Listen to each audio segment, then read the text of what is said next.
The NASCAR Peak Antifreeze Series, powered by iRacing.com, has officially begun. It's all in control of Brad Davies in that 11 machine. Green flag flies. He's damn near banged up, though. Now the 93 is going to push the 4 to Brian Day all the way up the wall. 4 wide down the super stretch point in the turn. And now the 93-39, the 3 machine goes around. Big trouble in the back. It's the race for the win up front. Look behind him. They're 3 and 4 wide, trying to make a push to the front as the field gains speed in turn number 1. Kenny Humphrey, if he can rip it back to the start finish line, will win here at Daytona. 7 laps to go. Oh, As you love it. here we go. You love it. The 1 gets around. The 5 gets around. Big show.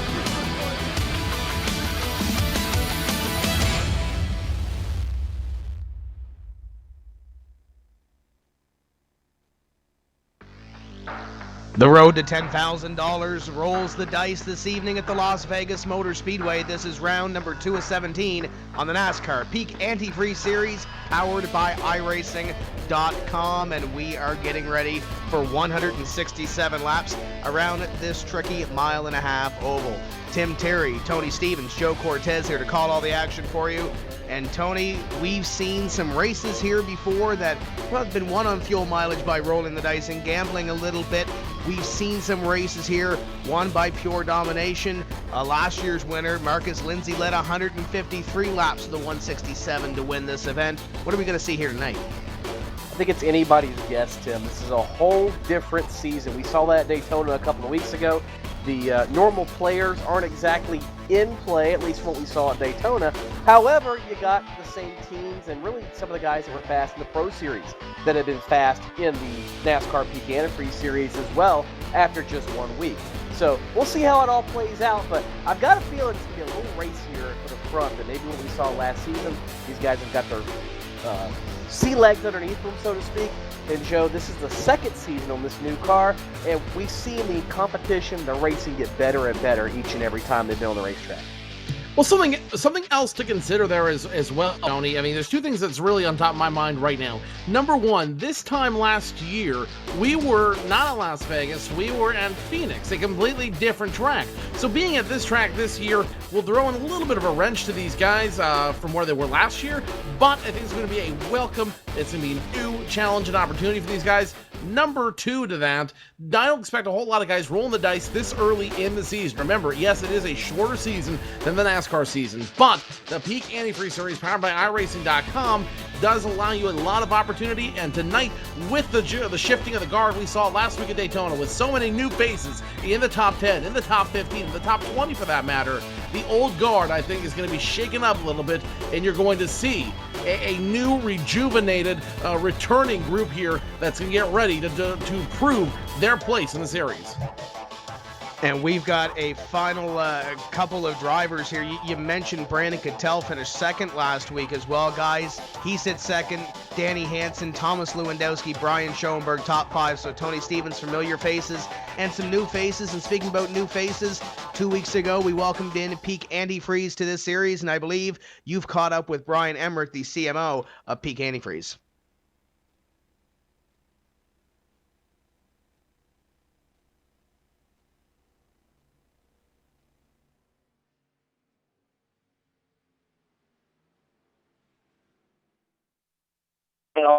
On the other end technology here, so we're all that ready to roll for him in just a second. But he's certainly very excited to be involved in NASCAR racing, NASCAR Peak Antifreeze here. Just coming into the night, points are going to be the big thing on a lot of people's minds. Ian's trying to get all his technology working there. Yeah, no worries.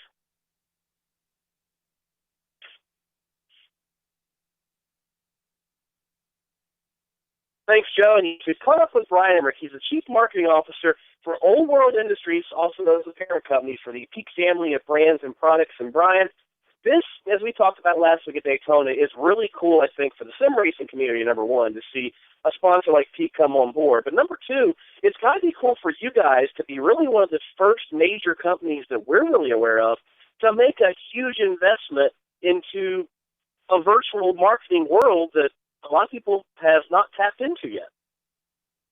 Yeah, absolutely. I mean, first off, I want to thank you guys for having me on.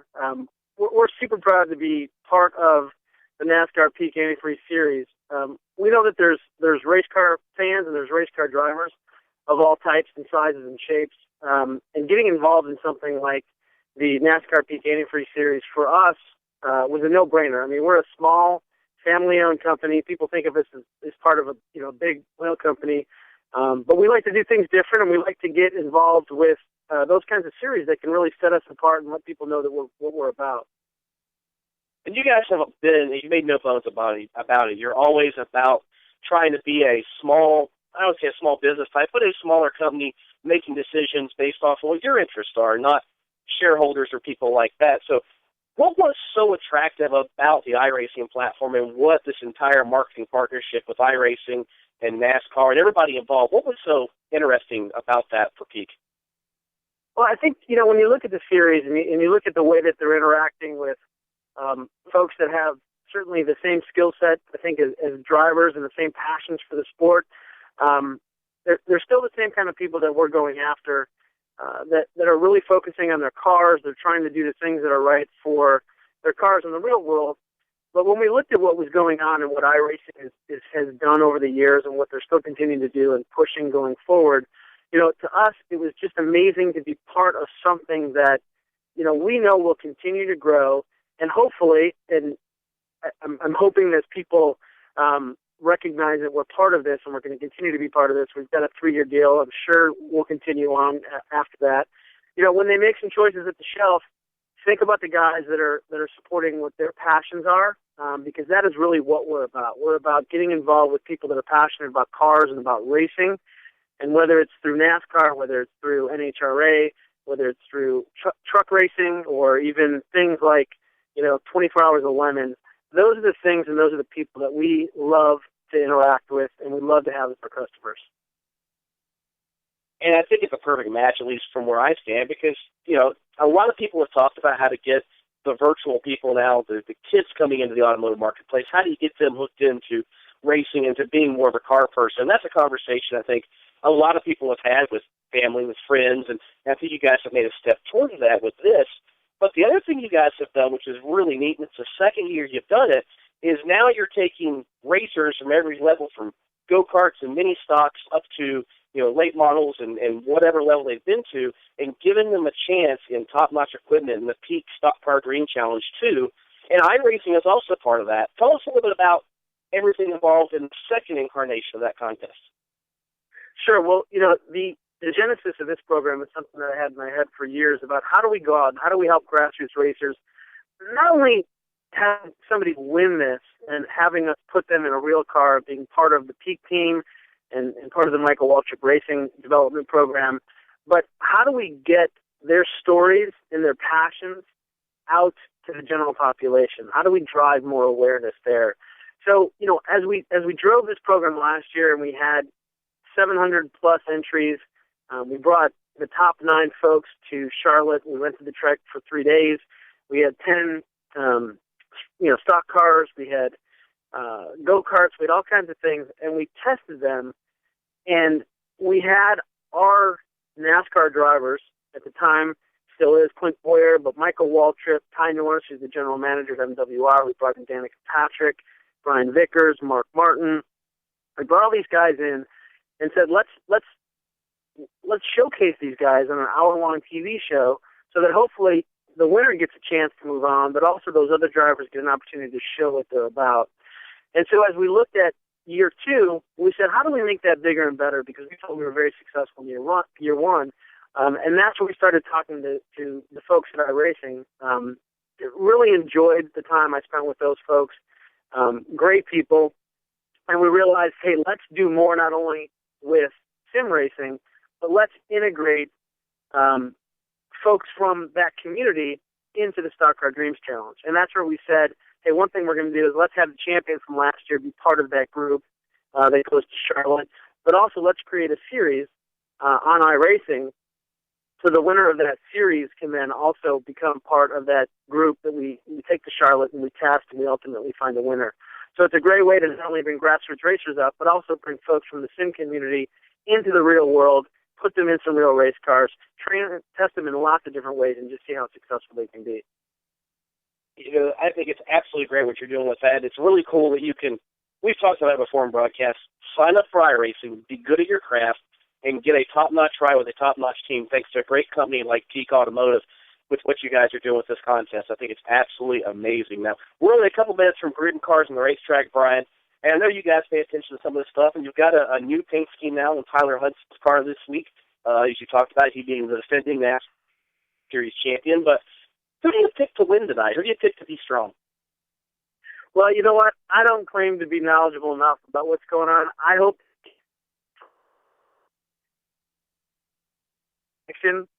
with who's on the track, and I just hope that everybody has a clean race. And I wish everyone the best. And if you could just please go to peakstockcardream.com and enter. And also, when you're making that choice at the shelf, please don't forget us, Peak, whether it's Antifreeze or motor oil or any of the other products. That's what I would hope our friends now in this community can help us help support them. Well, we're certainly glad you're able to join us. And again, thanks for all you guys are doing for iRacing and for sim racing in general. We hope we can be as much of a meeting to you guys as you have been to the simulation community, and we look forward to a longer lasting relationship and maybe, who knows, a couple of new stars coming out of this simulated community. Great. Thanks for having me. Guys, that's Brian Emmerich. He is the Chief Marketing Officer for Old World Industries, the parent company for Peak Automotive and their family of brands.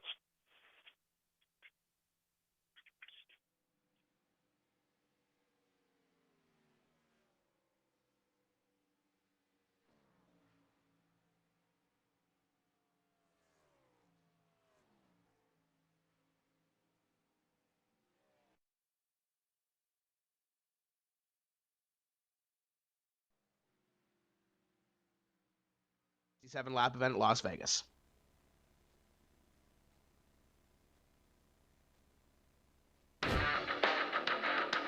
This is where it gets difficult. This is where your name's on the line, everything's on the line. You get that one chance to go out there and put down your best performance with the most amount of pressure.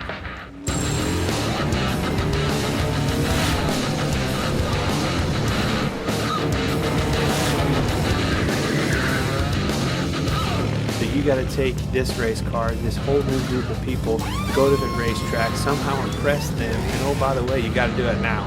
It's now or never. First thing that went through my mind was like, no way.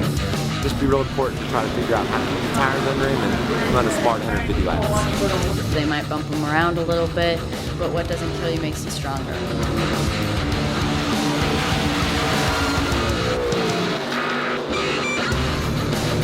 Everybody should enter next year's contest because you never know what could happen, man. You can come out here and run top 5 in your first K&N West race. So I'm so psyched right now. This is incredible.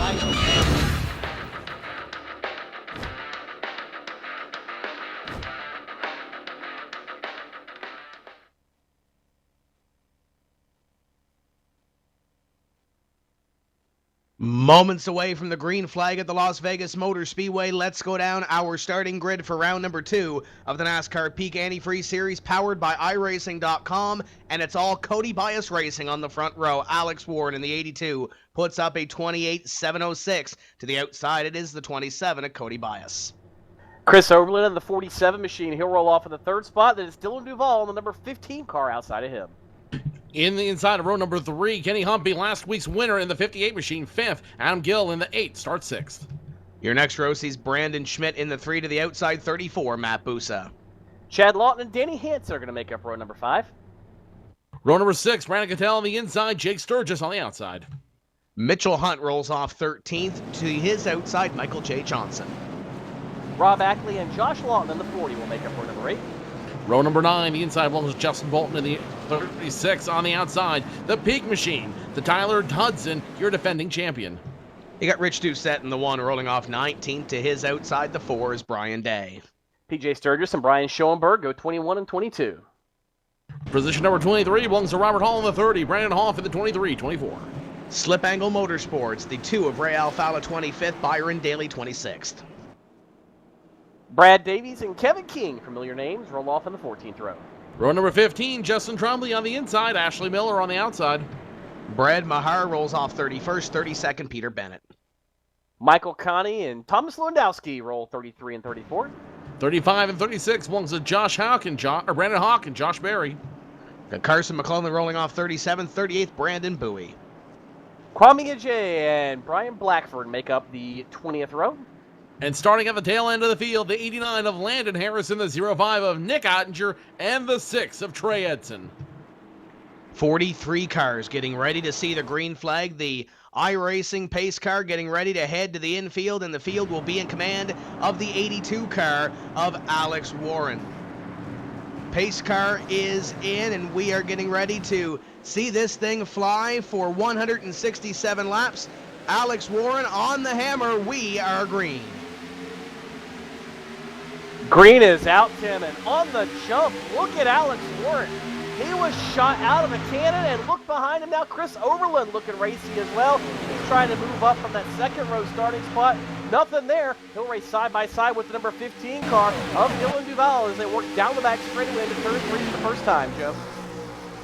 Still 2x2 up through the first three. It looks like there's a battle for position number 3 between Dylan Duval and Chris Overland. The Kenny Humpy, Jan Gill are looking for position. And now see Chad Lawton, Brandon Schmidt doing battle for position number 7. Guys on that start, they did check up a little bit in the middle. They were racing very aggressively in the center, and they still are. Around the 22, the 90, the 36 machine. Those guys are doing battle, and behind them, even more battles for position side by side. 26 and 80 going side by side. Brandon Cattell in the 80 trying to pick up a spot here on the 26 on the outside line. And guys, keep in mind that 80 of Brandon Cattell started off this season strong last year as well. He finished 5th at Daytona, finished 12th here at Las Vegas. So Brandon Cattell likes the way he's starting off this season, but doesn't want to get into that number 26 close quarters here into 1. Yeah, Chad Lawton pinched down on Cattell. I don't know if it was quite the deal that Cattell expected, but it certainly put them in a very precarious spot as they race off into turn 3. Now 3 wide. Look at Mitchell Hunt on the bottom of the racetrack. The driver out of Mooresville, North Carolina, the number 19. He's going to look for the special 2 for 1 in turn number 3. It looks like he's going to get it at the stripe this time by, or if nothing else, at least he'll be now side by side with Brandon Cattell. Joe, as Cattell has the preferred lane in turns 1 and 2.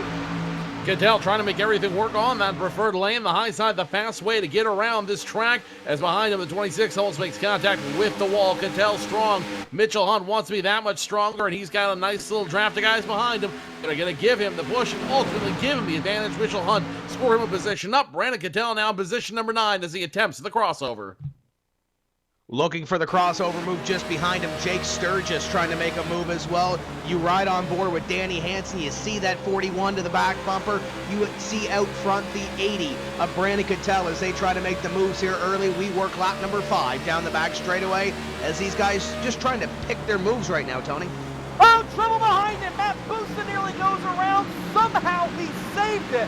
How in the world did Matt Busa hold on to that race car? He and Rich Doucette got together, and Busa, I thought, was destined for the outside safer barrier.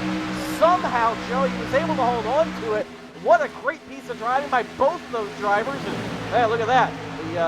Looks like Brian wanted the Pete car to have a good race. Well, he just about got caught up in it, but it was an opportunity for that Pete car. Tyler Hudson now making his way forward as well. Pete car down the little bit of traffic up the zone 01 of Tyler Hudson, almost going to rewind there for a second. Now Hudson stuck in the middle of traffic with Busa, with Brian Schoenberg, with Rob Ackley, Josh Lawton, all that in that mix right now, all looking for position, and that's not a good place to be. Heavy traffic amongst them. You see the battle right there in the box there is the number 01 of Tyler Hudson. He's trying to just do everything he can to keep that car from getting in trouble early in the race. And the one thing we saw in the first few laps of this race, the outside line not really the place to be at this point. That inside line making up positions at 34 of Matt Busa on the outside line there around Tyler Hudson in that 01 car. So the outside line not the place to be right now, Tony. I would, in a way, I'll agree with you, Tim, but I won't agree with you. I will disagree with you. I think the bottom lane is where you want to be getting into the corner. I think it gives you the strong arm at either end of the speedway. It allows you then to move the guy up the racetrack, but it seems like the preferred lane has been, at least in turns 1 and 2, right around the middle of the racetrack, and in turns 3 and 4, yes, more so towards the bottom, but I think in general, if you did have to pick one, Joe, you want the bottom because it gives you the dominant position getting into the corner to where you really can kind of dictate what the guy alongside you does. Single file up front through your top 10 battle right now for about position number 21-22. As you see, Byron Daly, the 93 machine's got a little company behind him. Kevin King low, Matt Busa high. And Matt Busa, even though he was able to rescue that 34 machine, he's going to continue to drop. Lead change up front.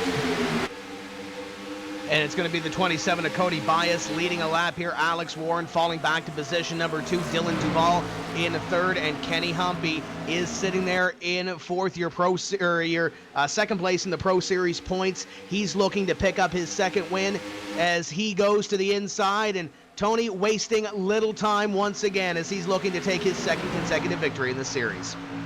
Anybody that follows iRacing knows that Kenny Humpy, as we talked 2 weeks ago, it's no surprise he's fast, but I think to maybe fans of the NASCAR Peak Antifreeze series that see a rookie come in here like this, Joe, it's normally you have to kind of pay your dues and cut your teeth a little bit before you really earn any respect out here with a lot of these guys. But Kenny Humpy, I think he's earned some respect, number one. Number two, he's very fast, but so look at these guys around him too. They all came from the Pro Series.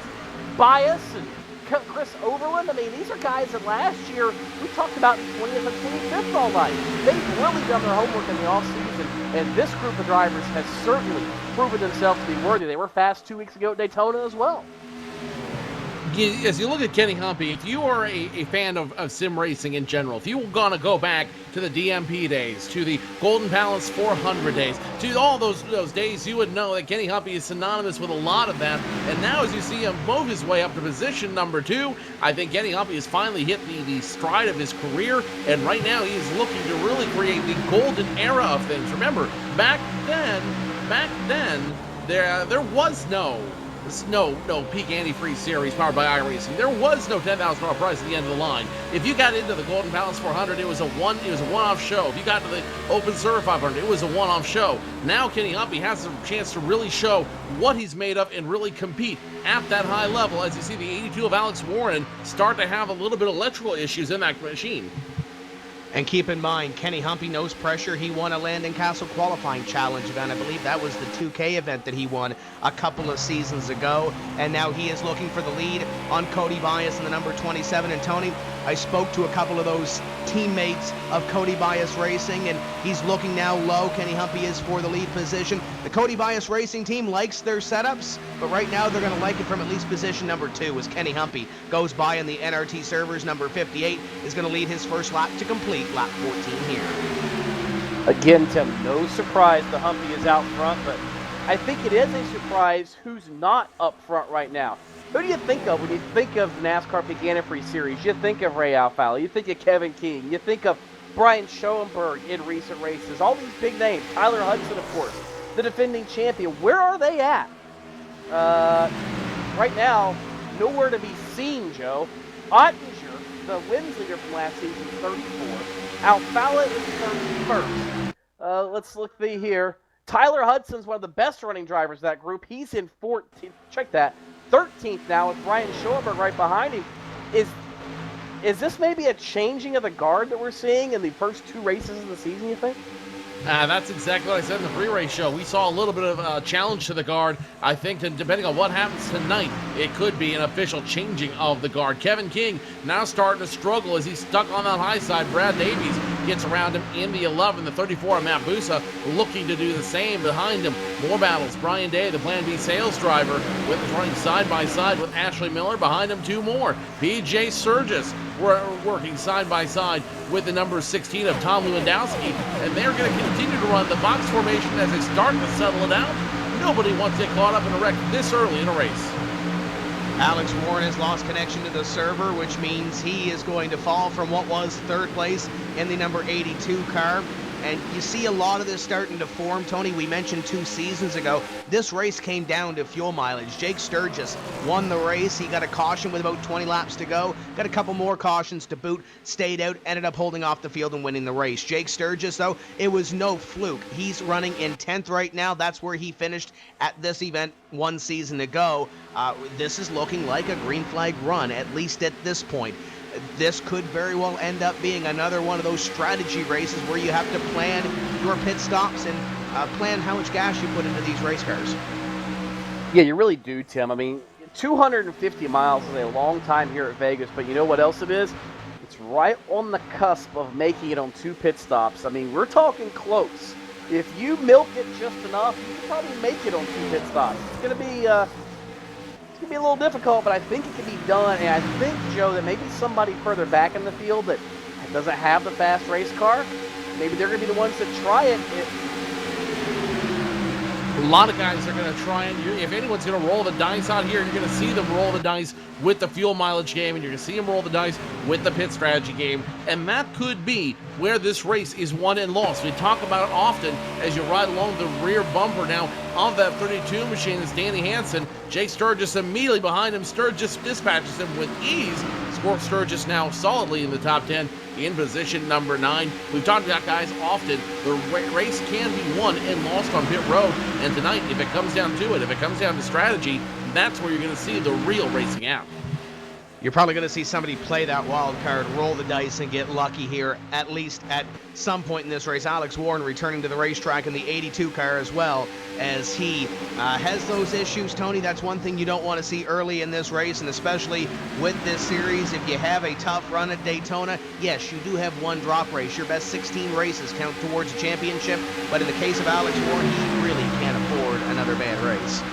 No, he really can't, Tim, and being that he's already being shown now 5 laps. We got trouble on the racetrack. Caution is out. Right here on the front straightaway, Ashley Miller has destroyed the number 7 machine, and PJ Sturgis also caught up in it. It all happened right around Ray Alfala out of turn number 4. And Joe, those are 2 big hunks of junk now on the front straightaway.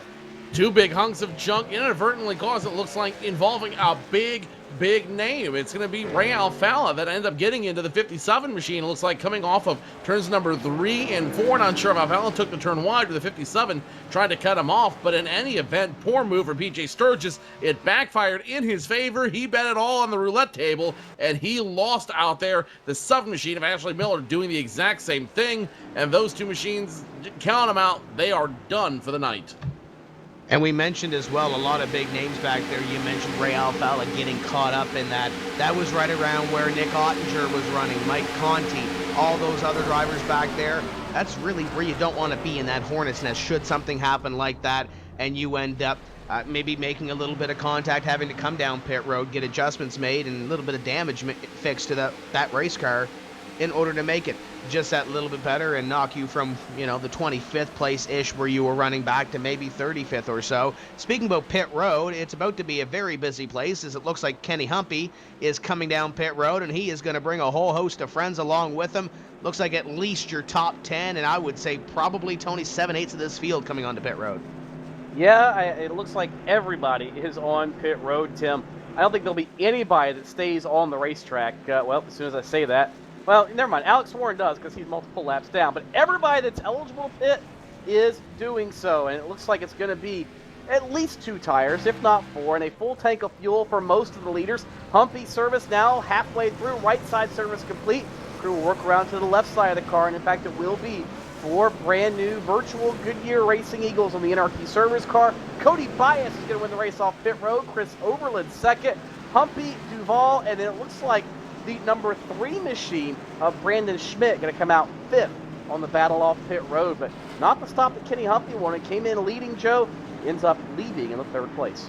Well, Kenny Humpy overshot his stall when he came in, as did Adam Gill, and both those drivers getting a little excited, getting into their boxes, overshot it by just a nose, forced to back it up before they can start servicing those machines. Meanwhile, Cody Bias up front, perfect stop for him, and he's going to take away the lead. Chris Overland second, and now I do believe Ryan Blackford will get his opportunity to get his lap back. He was forced to come down on lap number 1 after having some major issues with that car. Not exactly sure what happened to the 33, but he's forced to come down pit road as on the first lap, and now Ryan Blackford might have an opportunity to get his lap back and show what he can do on the field. So now the question remains, how hard do you push here, knowing that we had a 20-something lap green flag run to start off this race? Do we see another 100 laps or so green, or do we see a couple of short spurts to caution flags? It all goes into this strategy as Cody Bias goes back up to the top of the scoring pylon with that pit stop. we're going to look at another angle of this replay to figure out what brought out this caution flag, and you're going to see that 2-car back in there again, Tony, and it was a rough start to the season. Ray told me before Daytona can be your friend, cannot be your friend. He's won there before, but still don't like the racetrack. He finished back in the 21st place position and running about where that is right now, scored in 24th right now. Ray is having a tough start to this NASCAR Peak Antifreeze season. Yeah, he really is, Tim. But here's the good news. We're only 25 laps into this race this time by. It's 167 laps. So, Ray's got time to maybe make something happen. And we saw last year at Homestead that if he gets put in a spot and boxed in, he'll try something to try to improve the inevitable. And it lost him a chance. Well, I shouldn't say it lost him a championship. He wasn't able to win the championship that way, but he tried something. And Joe, that's something that Ray is. He, as much as people will say he's fast, he's dominant, yeah, he is. But he's also a thinking man's racer, because now he has to think about how to improve where he's at, because the car he's got is pretty much what he's got. And it might be strategy, it might be something else, but Ray Alfalla can actually make that happen, Joe.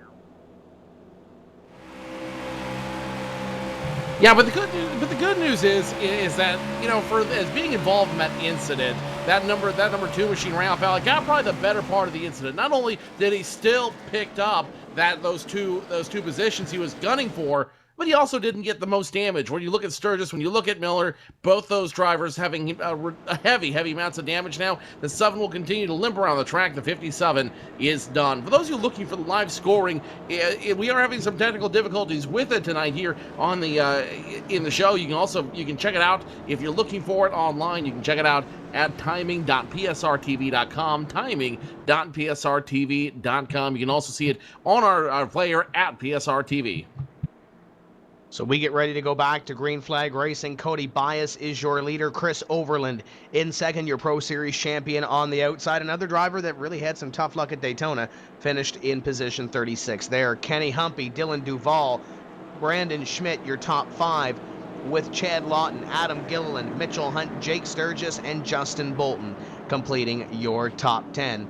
As we have 140 laps to go in this event. Still a long ways to go in round number 2 of the NASCAR Peak Antifreeze Series, powered by iRacing. The iRacing Ford Mustang pace car set to head to the infield, and Cody Bias will be in control of the field once again. Bias looking to add his name to the win list in the NASCAR Peak Antifreeze Series. Pace car in 27, about to get on the loud pedal. Green flag flies, and we're back underway. What a start back there for Adam Gilliland, looking to the inside, maybe 3 wide before we even hit turn 1.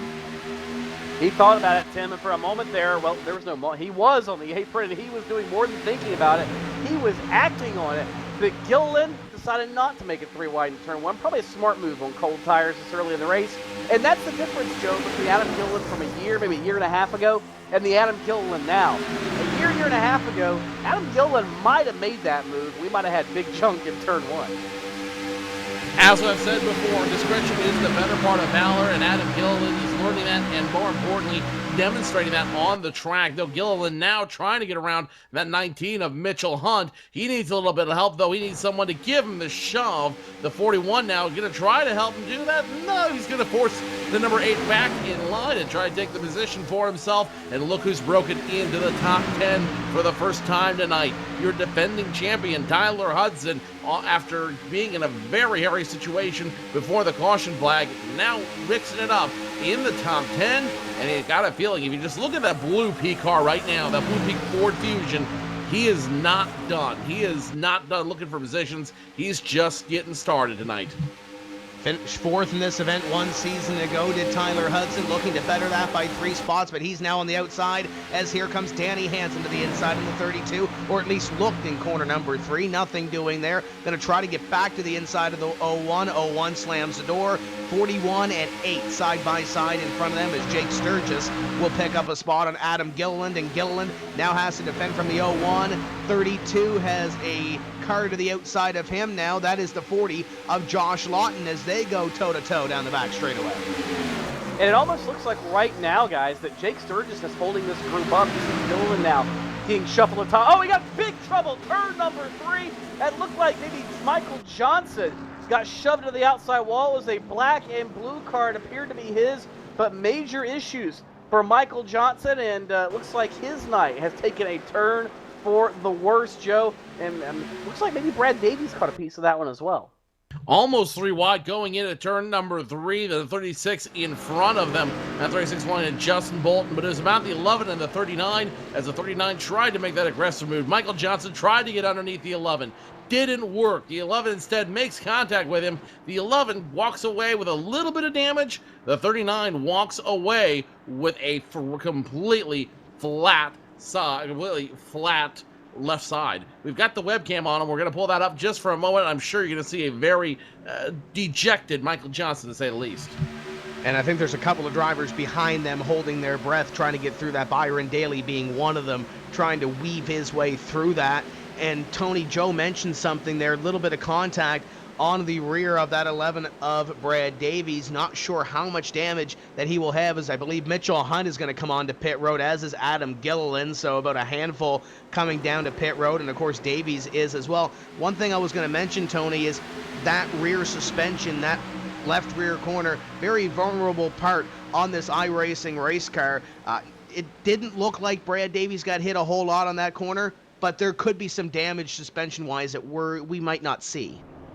You're exactly right, Tim, and that's something that it's very hard to see in a simulated race car. Davies, though, service is down and he's away and complete already. However, you look at the left side of that race car, you see some crinkled sheet metal, you see some panels that aren't as straight as they were maybe 2 minutes ago.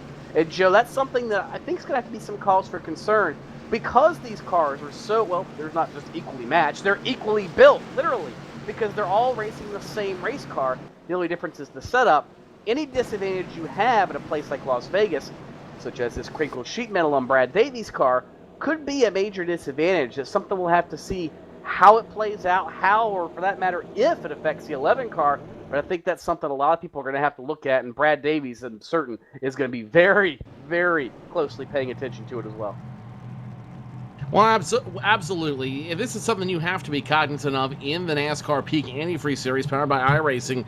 This is really the only top tier of NASCAR that you do not get a technological advantage by having a brand name motor underneath your car, or a brand name chassis, or a brand name team behind you, or a brand name sponsor. This is really the only series where everybody, it's all about skill. Everybody is up against each other with the same exact technological car, the same exact technological specifications. The only difference is, number one, what can you do to make it work for your style? And number two, how much skill, how much of your skill, how much of your ability can you bring together to the track week in and week out, and ultimately work your way up. This is really, truly a test of ability, and some of these drivers, if given the opportunity, I almost bet you, just based on the skill set, the depth of skill here alone, would fare just as well on a real track as they do in the sim tracks.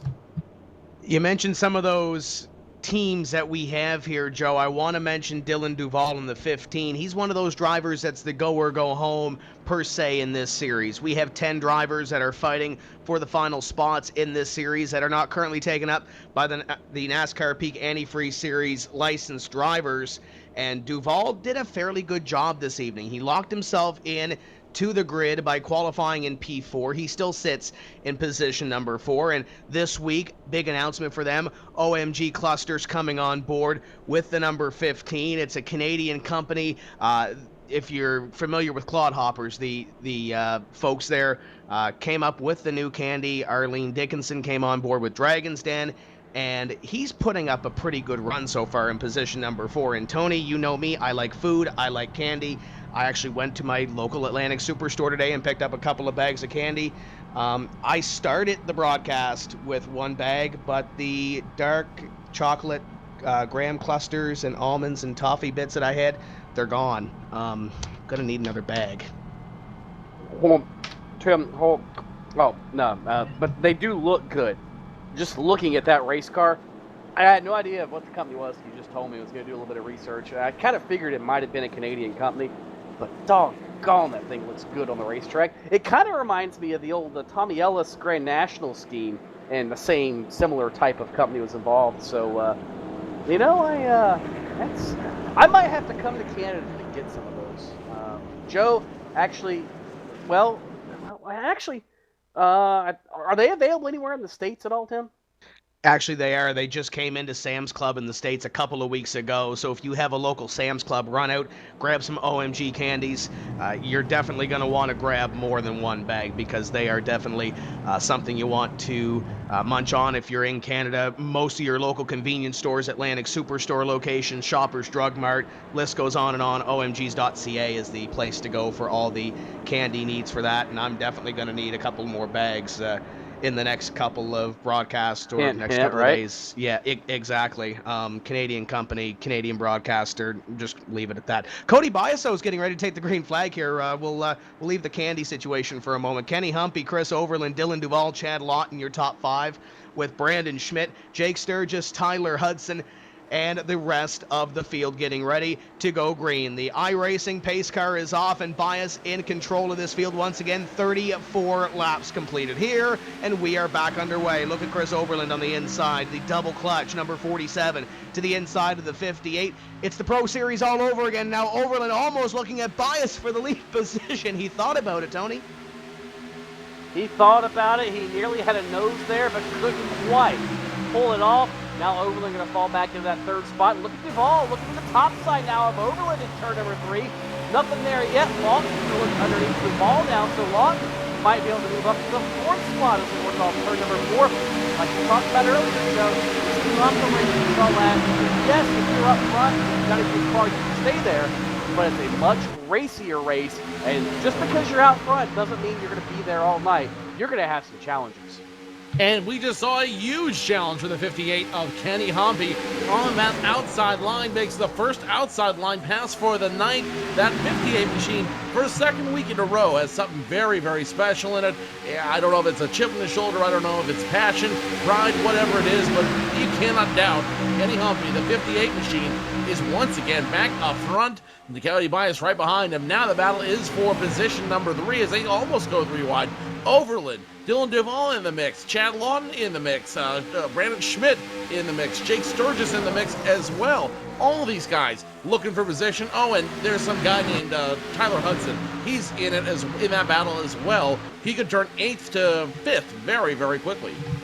And they might be dodging some fenders here in a moment, Tony, because the 26 of Chad Lawton is using every single piece of the bottom 2 lines of this racetrack, and Chris Overland is up on that high side trying to hang on to it. The 47, I believe, is going to lose the spot here to Chad Lawton, and Lawton does a little bit of that slide job to try to take that spot away. Now Overland flirting with that inside line, trying to get that fender there. Nothing going to happen, but behind it's Schmidt and the 15 of Dylan Duvall going side by side as the 15 car going to try to take that outside line. Great run off corner number 4. Duvall will take the spot. Move Duvall now back up inside the top 5. And, you know, one thing watching the 26 machine a lot, and as we were watching him and Overland, it was amazing, like we talked about earlier, if you get the right line on somebody, how much you can kind of manhandle and muscle them around. But I'll give credit to Chris Overland, Joe. He's probably been the strongest car so far tonight that we've really seen on the top of the racetrack. Everybody else is able to lose a spot every lap or so up top, but Overland did a fantastic job on the high side. The only downside is how much do he actually use up trying to hold that spot? And does he have bigger issues now? Because that car's starting to blink a little bit, starting to have some electrical issues on that 47 machine. Could that now maybe be another problem on his plate? Could certainly turn into it, but another guy who doesn't look like he's having problems, who looks like he's methodologically going through this field and slicing his, dicing his way through, is the 0-1 of Tyler Hudson. Was in 8th, now in 7th, and now he's going to try to lead a couple guys here along with him. Guys like Brandon Schmidt, Danny Hansen, Josh Lawton, they're going to try to go along for the ride. Meanwhile, back in position number 12, Brian Schoenberg, who had a top 5 finish last week. He's going to start sliding back a little bit on that high side. Mitchell Hunt down low. Kevin King, the banker from Raleigh, coming low. Michael Connie, Brad Davies, Adam Gilliland, a whole line of guys trying to get around the 55, and now the Schoenberg just loses the handle on that machine. The freight train passes it by. The caboose on that freight train, Ray Alfalo. And it looks like he's going to find that spot in line, Joe, but right in front of the 93 of Byron Daly, and they had to check up a little bit to let that 55 in line, and I'm sure if Byron Daly had his way, it probably wouldn't have been by choice that he went in there. As you see the 40 car now, Josh Lawton, the 1 of Rich Doucette, about to go side by side. It's the 3 of Brandon Schmidt and the 32 of Danny Hansen in front of them going for position. Rich Doucette is starting to make his way to the front of the field. Keep in mind, Tony, Rich Doucette, Kenny Humpy, they're on the same team, so the Tim's Corner Motorsports #1 might have a little bit under the hood here for late in this race. He could, Tim. I mean, we're only 50, 60-some miles into this race of 250 miles in distance. So, yeah, a long time still to go as you're riding on board the roof of Josh Lawton there a moment or so ago. And you see just how close things are getting. Doucette right there alongside of Lawton in that number 40 machine. And remember, Doucette had a close call, Joe. He was involved earlier with Matt Musa. The two basically crashing without losing control of the race cars. Almost got real ugly between them. And in fact, now look, Mitchell Hunt was right there. Looks like she decided to fall out of the line a little bit, losing a couple of spots. That number 19 machine maybe having some issues. Mitchell Hunt, who was running strong. We talked about guys burning up what they've got early in the race, and Mitchell Hunt looks like he just might have burnt those tires up just a little bit. You can see him kind of working that car a little harder than he needs to. He's getting from the high to the low side, and then last time around was very slick, very wobbly through turns 3 and 4. We'll see if he holds that up in front of him. The 11 of Brad Davies trying to get around the 29 of Kevin King. Kevin King can't hold on that outside lane. So the 11, Brad Davies, 29 is toast. He hit that wall hard, and now he's going to let a lot of cars around him as he tries to get back up to speed. They are just dividing him on the track, putting him in the gully hole. 3 wide, almost 4 wide, around the 93, the 8, the 26, and now trouble. The 8 corrects it. Barely saves it. What the heck? The 93 machine. Byron Daly, 3 wide. Daly, doesn't make it through that one, and that's going to be a big problem behind him. And that caution all started, Joe, with the 29 and the 11 making contact about a half lap before. You mentioned it, you called it, the 29 up into the fence in corner number 4, but it was the 11 that had a little bit of contact there, Tony, to send that number 29 up into the fence, and then everybody tried to avoid the slowing 29 as he tried to at least grab a gear, or at least grab some sort of a rhythm back from what he had before. Yeah, it really was a wreck that took about 3/4 of a lap to completely build up and completely happen, like you said, starting with Kevin King and Brad Davies all rolling in 3 and 4, and then it played itself out as everybody tried like heck to make the gold rush in turn number 1. A few people struck gold, a few people struck rock, a few people struck themselves, like you saw out of turn number 2. But look at Byron Daly and everybody else's spud here, Hawk and company. The guys that all got involved in this, that had the potential, Joe, to be very ugly. But whether it's great driving, sheer luck, or a combination of the two, other than a couple of small touches to send those drivers spinning, they really didn't hit anything. No, they didn't hit anything. They were able to really keep those cars clean and keep them safe on the track, and it'll make the jobs of the crews a whole lot easier. Pit road getting busy one more time as we see these guys come down pit road once again. Should be foreign gas for everybody involved. Cody Bias pulls into his stall up for run. Perfect stop. 47 in, 15 in, the 58 of Kenny Humpy, and behind him the 8 of Adam Gilliland. He pulls it in without any problems. 4 tires and gas for everybody in that top group. And it looks like it's going to be the 41 machine. That's Jake Sturgis trying to get off first. No, it's going to be Kenny Humpy who gets away in front. It looks like it's going to be Cody Bias second, Chris Overland third, Dylan Duvall fourth, and Jake Sturgis, your top 5 coming off pit road. Chad Lawton going to be your big loser here, guys. He's going to fall back to position number 6. We're going to step away for just a few moments' time, and we will be back with the green flag. We have completed 47 of the 167 laps for the NASCAR Peak Antifreeze Series at the Las Vegas Motor Speedway.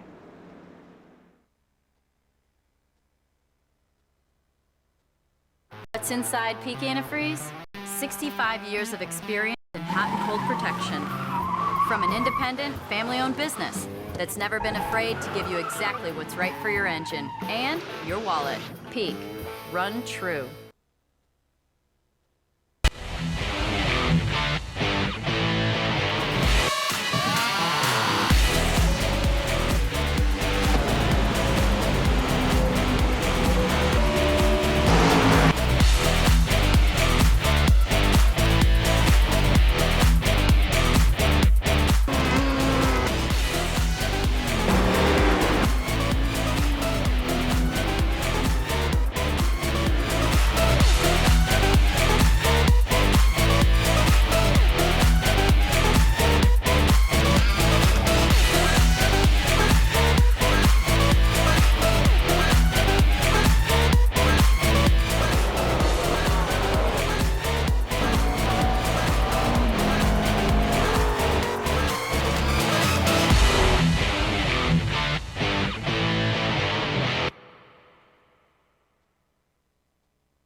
Welcome back to the Las Vegas Motor Speedway as field still circulating under caution. As we said, Kenny Humpy, Cody Bias, and company still at the front of this field. Really no major stories after pit stops, Joe. It looks like everybody, for the most part, 4 tires and fuel. Nothing real surprising yet out of this one, but we do still have 120 almost laps to go. Tony, have you heard the line, if you like your position, you can keep your position? Well, that's what's going on here on track. A lot of guys on here able to keep their position as a result of their, Kenny Humpy still up front, Cody Bias right behind him, Chris Overland, Dylan Duvall, Jake Sturgis, your top 5, and guys who are trying to work their way up through the field. They're having a little bit of trouble right now. Guys like the 0-1 of Tyler Hudson, as you take a look at that last wreck that brought out this caution flag to begin with. These guys are not under the yellow flag. They can't do a whole lot. Pit road, they've had plenty of opportunities to come down. They've had 3 caution flags. As we take a look at that incident one more time there, these guys are doing everything they can, but it looks like just the track may not be as compliant as they want it to be tonight, which could mean good news if you're up front and bad news if you're not.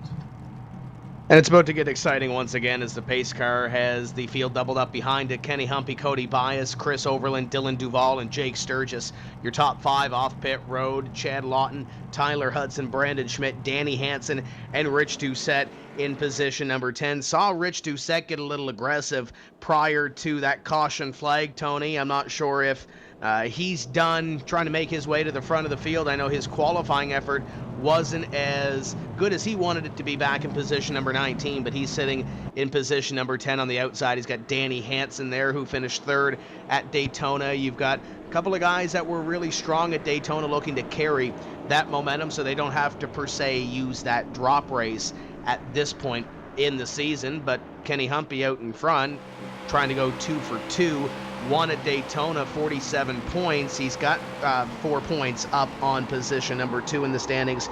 Brandon Cattell, who likes this racetrack, but right now sitting in position number 36. The 80 car has a lot of work to do in about 100 and so laps, 117 this time by. As the pace car pulls in, Kenny Humpy in the 58 in control, and he is gone. A green flag flies. The 27 has company with the 47 on the inside. Overland now looking for second.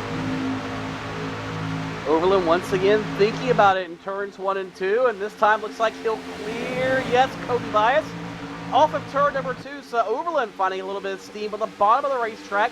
Dylan Duvall trying to follow suit, but nothing there. He'll fall back in line as they now work single file through the top 5, 6, 8 cars. First side-by-side battle, Joe, is going to be Danny Hansen in the 32 and the number 3 of Brandon Schmidt.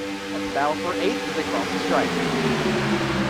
32 and 3 still doing battle back there for that position. Number 8, Schmidt on the high side. And we've seen the high side work for only one driver. That's the driver leading this race right now. The 3 wants to be the second driver to make it work. But Danny Hansen not going to let that happen. The big blue oval on that Ford going to flex its muscle there and get by the Chevy up top. So the 32 of Danny Hansen, the Pro Geek car that we've been so synonymous with press champion Ray Alcala, now on the hood of that 32 machine. And Hansen will move up to position number 8 officially And you're on the back of the 32. He's got some company behind him. Richard Doucette, Brandon Schmidt, both trying to run for that position and get a little bit higher in the top 10.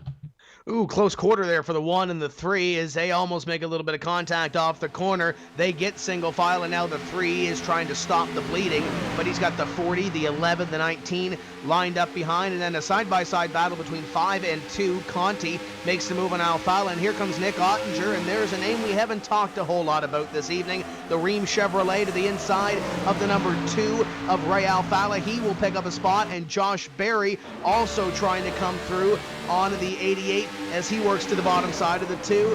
Looks like Ray Alfala going a little bit backwards here early in this one. Little bit, Tim, but you know what? It's still fairly early. We haven't quite got to halfway yet, but now the contender starting the queen, as the proverbial saying goes, is starting to rise to the top. And really, to nobody's surprise, the Ottingers, the Alfalas, the Hudsons are slowly making their way up the scoring pylon, and they're getting where they need to be when they need to be there. They're in no rush. They don't pay anything on lap 55. They don't pay anything on lap 100. They pay everything points-wise on lap 167, Joe.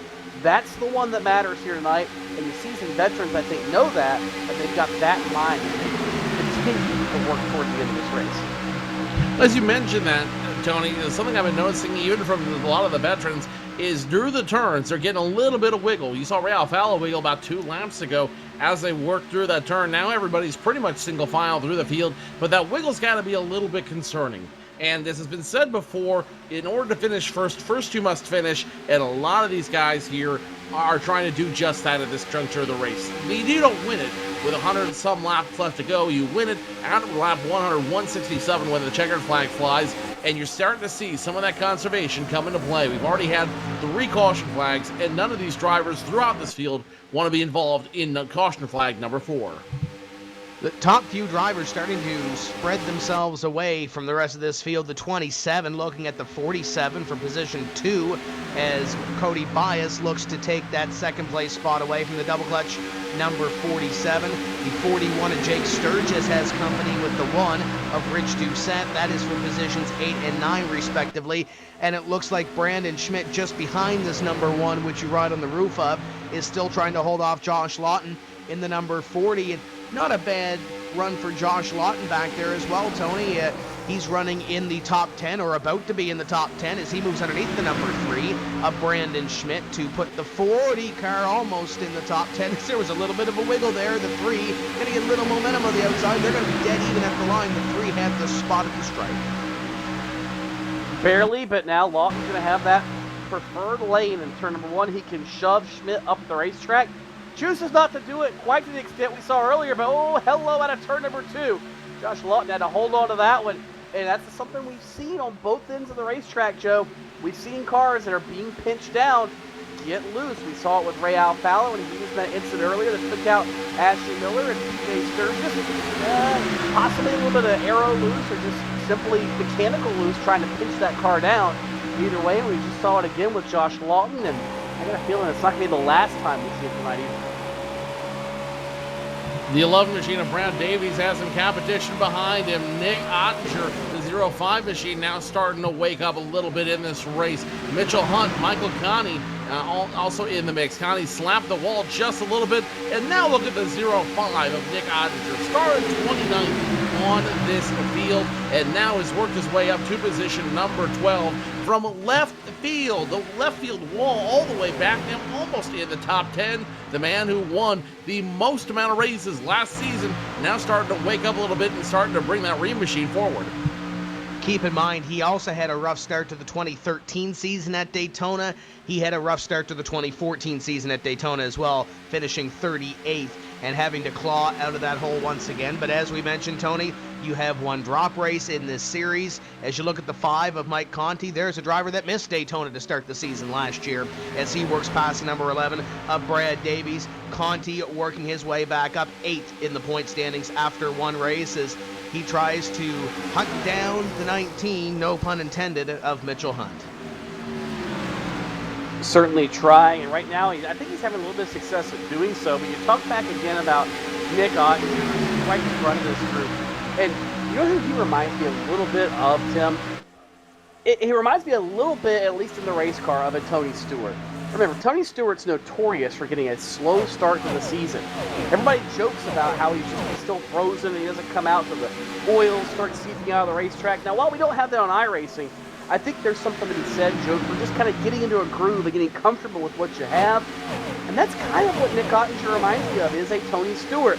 It takes him a while to get rolling, but once he finds that field he wants, once he gets everything underneath him from that Gale Force team that he needs, he's next to unstoppable.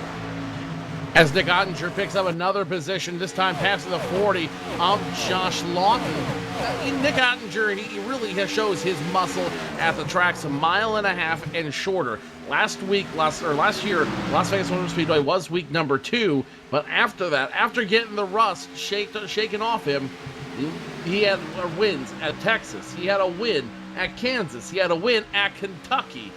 He's also won at Phoenix, which we're not running this season, but a mile and a half and shorter. Nick Ottinger seems to really specialize in those and make those work for him. Dylan Duvall, a driver that was in that top group, starting to suffer a little bit. He drops from that top group to now position number 9, right in the sights of Nick Ottinger, who gets around the 3 of Brandon Schmidt with ease.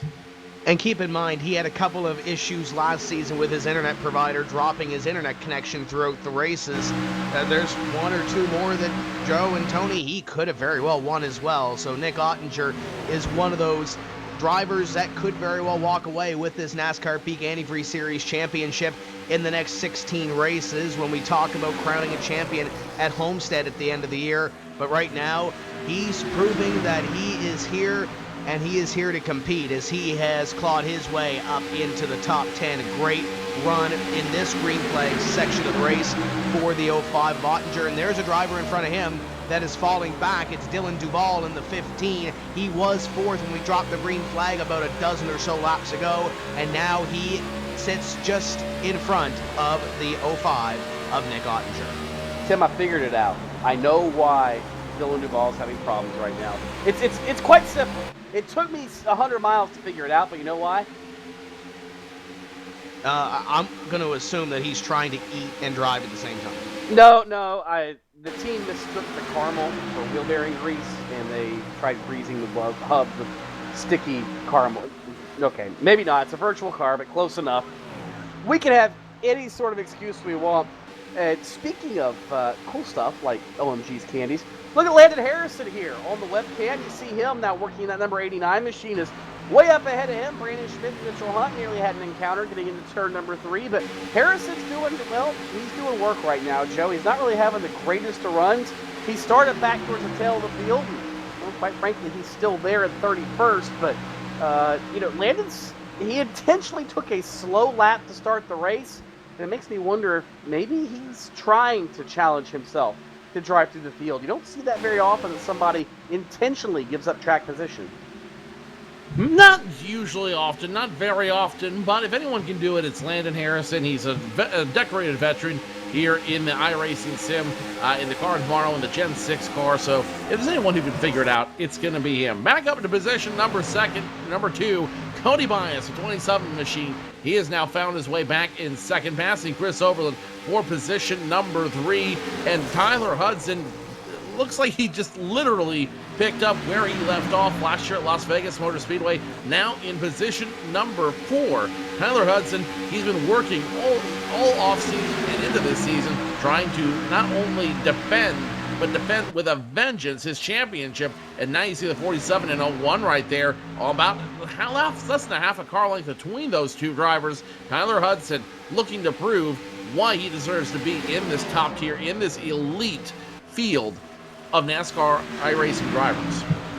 And just behind them, you see the 26 at Chad Lawton trying to creep into the picture as the 01 looks underneath the 47 at a corner number 4. Looks like Tyler Hudson will move into 3rd here. Chris Overland will fall back to 4th, and now that 26 gets a little bit closer in the picture. Tony, if you remember last season, Chad Lawton was one of those drivers, especially at the end of the year. He came back after serving our country, and now he's back in here, but he had a lot of great runs. And then he had runs where he ran up front and something happened that took away that run, whether it was a pit stop malfunction, whether it was a wreck, whether it was something. The 26 was always strong last year, just couldn't seem to close the deal at the end of the season. And same deal for some of those races in the NASCAR iRacing.com Pro Series, as he looks underneath the number 47 for the position number 4. So it's a redemption year per se for Chad Lawton, and right now he's trying to redeem himself by taking back 4th. He's trying to. Tim, here's the thing. You keep running the top 5 every week, you're going to end up in the top spot at some point. You can say luck into it if you like, but if you can run the top 5 of this series, you're going to have a car capable of winning. And now he moves himself up one more spot into 4th, finally getting by Chris Overland. It looks like some of those Pro Series drivers, Tim, they're starting to fade as these runs continue on, with a few exceptions, one of them being Kenny Humpy. But look now who's coming to the front of the field, Joe. It's the seasoned veterans. The guys that are used to these longer races with stiff competition. The Tyler Hudson, the Chad Lawton, the Nick Otten, slowly but surely starting to overtake the Pro Series guys who are fast on the short runs. As you see Tyler Hudson here now, and you're right on board. On the long run, that experience is paying off. Move Tyler Hudson one spot shy of the peak, down up to position number 2.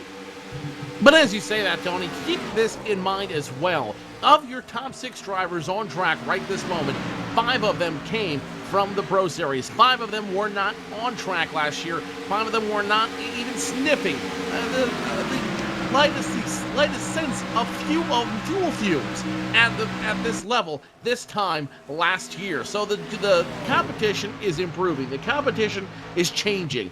And tonight, as we see more and more of those Pro Series drivers work their way through, we are potentially seeing a changing of the guard at the peak Antifreeze Series level. Could possibly see the 5-car Conti onto pit road in the next couple of laps. The 5-car, here he comes onto pit road. The Oboto Gaming cockpits. Number 5 going to whoa it down to the pit speed, and nearly bought the farm and bought the yellow cone coming onto pit road as pit stops possibly beginning here, Tony. But could Conti possibly be short pitting a little bit here? Yeah, Tim, this is way early for pit stops. I mean, we're only, 20 laps or so, 25 laps after our last run. Yeah, this is not, well, let me back up and say this is not normal scheduling for pit stops, but like we talked about earlier, this could be something that maybe Michael Conti is deciding to try. There are 90 laps to go or so in this race, and maybe realizing he still has to stop twice, showing he might be trying to split this up into whatever segment he feels works best for him, but it's a little different, there's no doubt, but you know what? Like we talked about, hey, you get stuck in the back, you got to do something to try to get out of your rut. Michael Conti's trying it. Well, what do we always say here at that point, Tony? We always call it playing the race backwards, doing the math and running the race backwards. You're not necessarily counting down to when am I going to run out of fuel, when are the tires going to give out underneath me. You're now counting back to, if I stop now, when do I have to need to stop again? So I time it perfectly to not have to stop again at the end of the race. So either two things could happen now with that number 5 machine of Michael Conti. Either number 1, something malfunctioned in the machine and he had to come down for an emergency stop, or number 2, he's playing the race backwards. He's trying to figure out, if I stop now, when is the next time I have to stop again? And I've got a feeling, knowing Michael Conti, knowing his sheer intelligence alone, he's working it backwards already, though it is, albeit a little bit early. We'll have to see if this plays out for him. He's probably hoping for a lot of green flag laps at this point, but keep in mind, guys, we mentioned 2 seasons ago, Jake Sturgis, Chad Coleman, I believe Andrew Fayash III was a part of that pit gamble as well. That paid off for top 5 finishes. Obviously, Mike Conti, one of those drivers that seems to be up front in a lot of these races. Tony, one of those drivers that you would think maybe possibly won't play one of those pit stop gambles. Gonna try it here this evening. Your top 5 have pretty much straightened away from each other, with the exception of Chad Lawton making the move there that last lap on Cody Bias to put Bias back to position number 4 and Chad Lawton up to position number 3. Joe mentioned a little bit earlier as well, Tony, 5 of the top 6 being Pro Series drivers. The top 3 from the Pro Series last season are in that top 6, including Chris Overland in 5th, Rich Doucette in 6th, and Kenny Humpy, who's currently pacing our field. And they're doing a fantastic job, Tim, of mixing it up with the regulars like we've talked about. As you watch now, Doucette and Nick Ottinger in the box, and you see Ottinger moving his way a little bit closer to the front of this field. And the Ream machine might be starting to crank the heat up on the competition, I think, Joe. Everybody forgot about him at Daytona. He was there. He had an issue early. And I think everybody forgot about him tonight because he started so far back in the field. Everybody wrote him off when we took the green flag. But here we are, pretty much at halfway, in a lap and a half. And knock, knock, who's here? It's Nick Ottinger.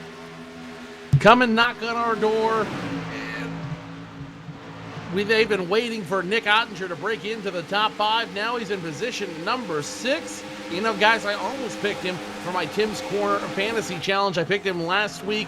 It wasn't the best pick for me, but now I'm kind of regretting not picking Nick Ottinger this week, as you see more cars trying to pass that one machine. Rich Doucette in a little bit of trouble now as Jake Sturgis, 41, gets around him. The 32 Pro Geek Consulting Machine of Danny Hansen trying to get around. Josh Lawton trying to get around, but it looks like Danny Hansen may have stopped the bleeding for now. Nick Ottinger, he could break into the top 5, but he's going to need a little help. Chris Overland and company, they have broken away. Meanwhile, your last season's champion, Tyler Hudson, he's now trying to get to the peak of the race. Tyler Hudson is closing in on Kenny Humpy. What was a half second is now down to about half of that margin, and about a car length and a half now between your top two, Kenny Humpy and Tyler Hudson, and they are starting to drive away from Chad Lawton and Cody Bias, who are not done at position number 3, going for that third place spot, this time by 85 of the 167 laps completed. And last season's champion of the NASCAR Peak Antifreeze Series is making his move. He is up to the back bumper of the NRT Servers number 58 as they go down the back straightaway. Hudson on the hunt for the lead. Right now, the fastest car on the racetrack as you ride on board with the Peak Antifreeze 01. Looking to go to the peak of the mountain as they work down the front straightaway. He'll peak to the inside, no pun intended there. And here he is, nose inside once again, Humpy. He'll think better of it. But these two are getting ready to have one heck of a battle. Hudson has driven his way from deep in the starting lineup all the way to the runner-up spot, Joe. I think Tyler Hudson means business after his bad luck at Daytona 2 weeks ago. Tyler started 18th on this field, and now is about to get to the Paramount if he doesn't make contact with the 58 of Kenny Humpy. The king is dead. Long live the king. Tyler Hudson stands alone at the top of the mountain. And he begins to pull away a little bit now. Here comes Chad Lawton in the number 26, working up on his teammate Kenny Humpy for position number 2.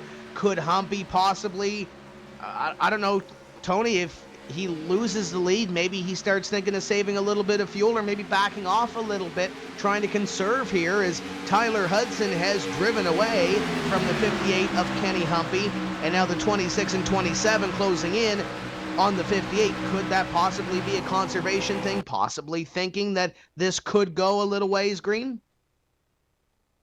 Could, but I don't see that happening, Tim. It doesn't seem very likely. I think simply the setup is starting to go away on the Kenny Humpy machine. You've got to remember, while he's got so much experience under his belt as a sim racer, he has very little experience in the NASCAR Peak Antifreeze Series, and this is the pinnacle, or the peak, if you will, of sim racing. So you've got to make sure you fine-tune your game. Now, he's smart enough. He's going to learn. He's going to figure this out. But you keep looking at lap times throughout the field. Tyler Hudson's anywhere from a half a tenth to a tenth faster than the next fastest car throughout the lineup, all the way down through the running order, with the exception of Michael Connie, who has brand new tires. So I think simply this is a case, Joe, of superior experience, superior setup, taking advantage of not quite so great setup and experience level on the part of Kenny Humpy. And it's entirely possible, but it's only one way to find out. The race isn't over just yet. In fact, we're only an hour into the race. We're almost to the halfway, we're just about the halfway point, plus or minus, half past halfway point, as Tony yells at me in my ear. Tyler Hudson up front, Kenny Humpy second, Chad Lawton now trying to get up to position number 2. And Chad Lawton will do so very easily. You're starting to see the cream rise to the top right here. You're starting to see the veterans make a second go at it, but we're still have plenty of racing left. Don't count your chickens before they hatch, or as the great scholar Yogi Berra once said, it ain't over till it's over.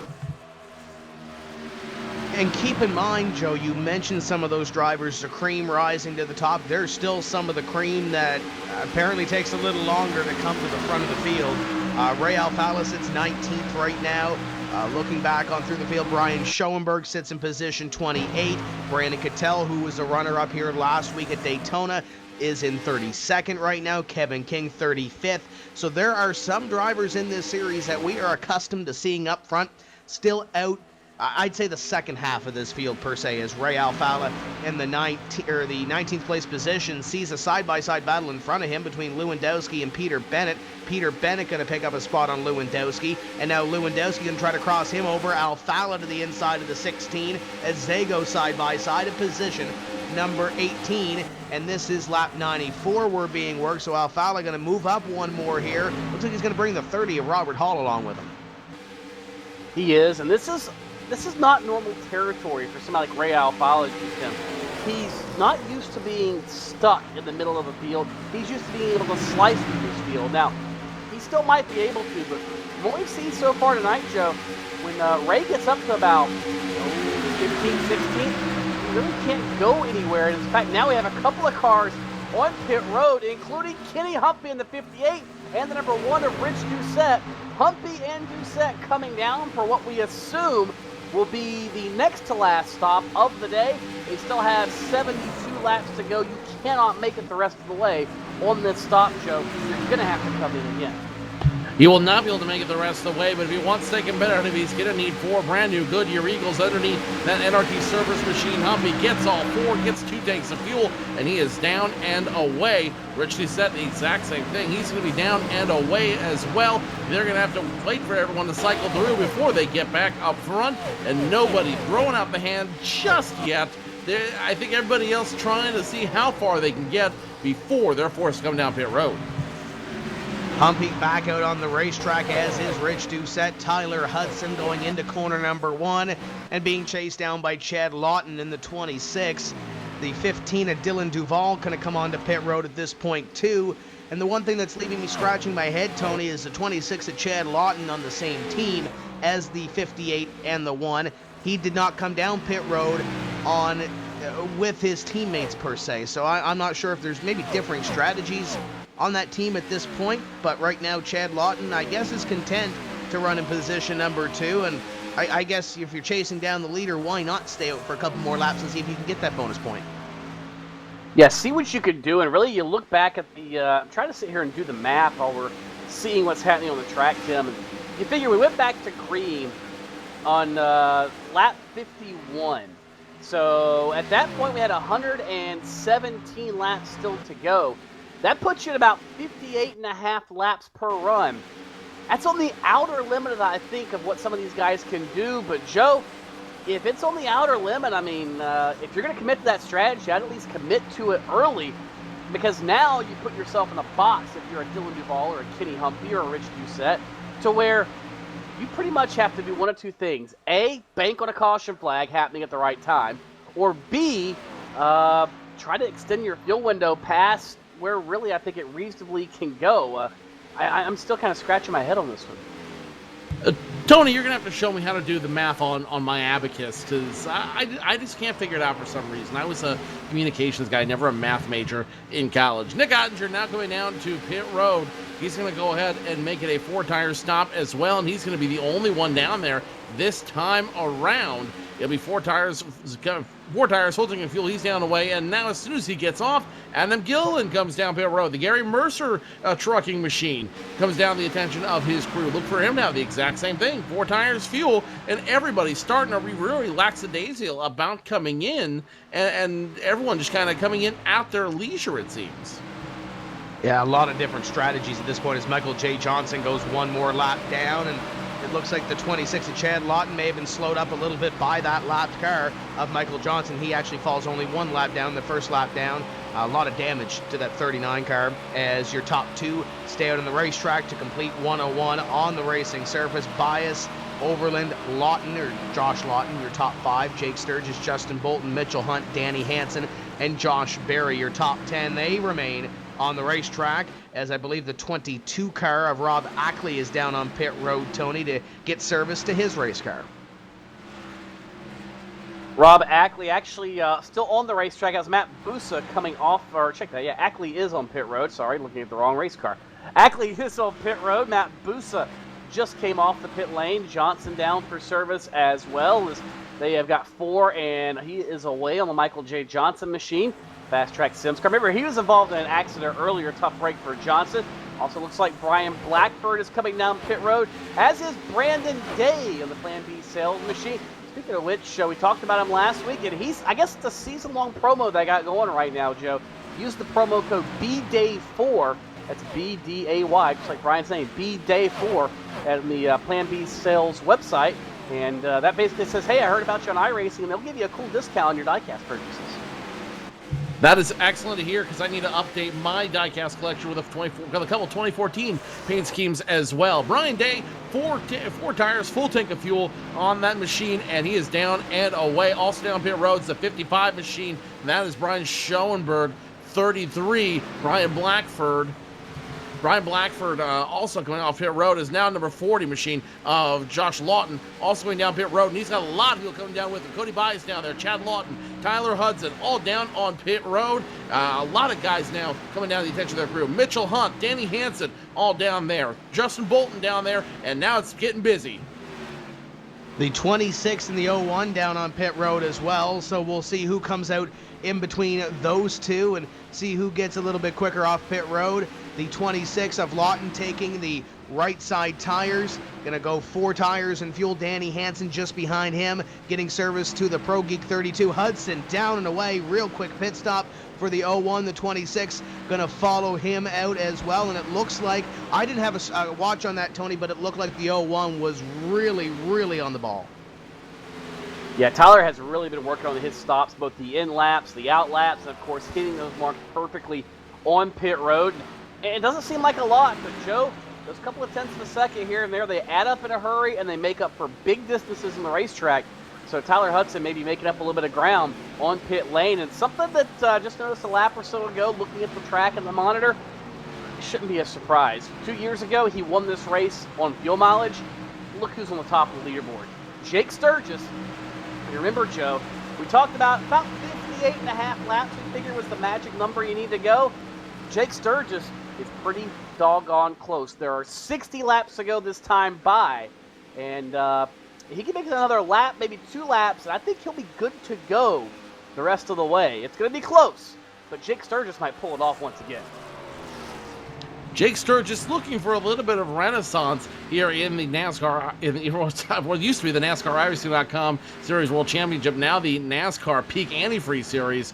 Jake Sturgis doing everything, what he normally does, what he's known for, getting up front, leading as many laps as humanly possible before he's forced to come in, and now he's going to come down to the attention of his crew. Couldn't hold it out much longer, and now he's going to come to the attention of his crew, and they're going to roll the dice out here on the track.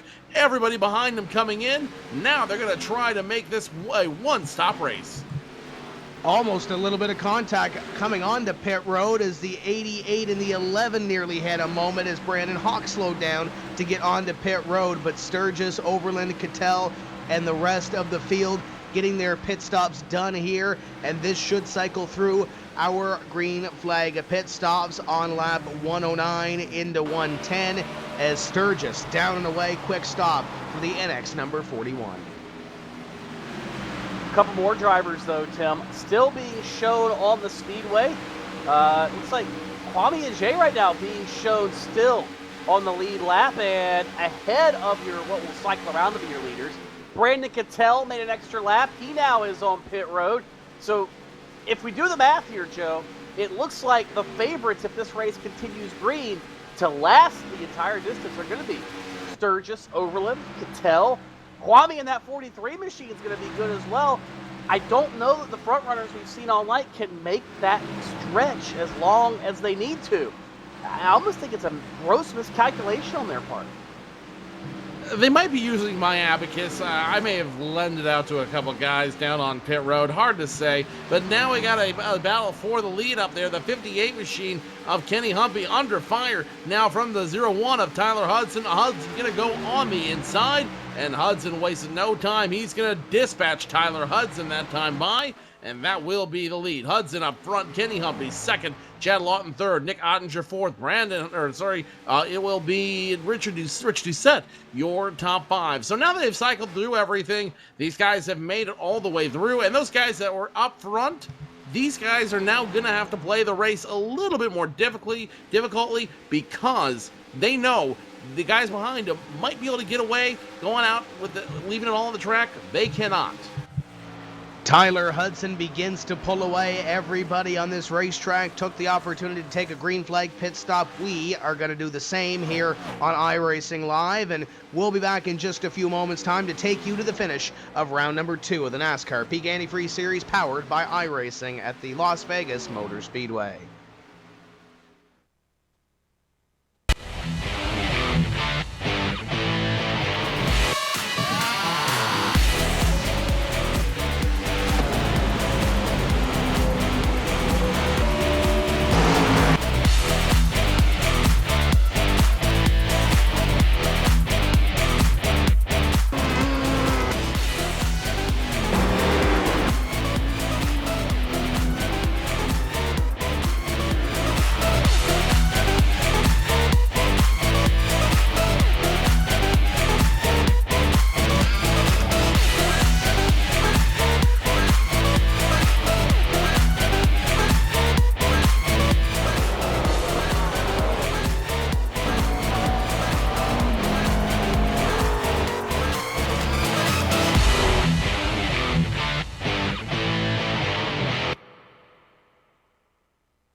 What's inside Peak Antifreeze?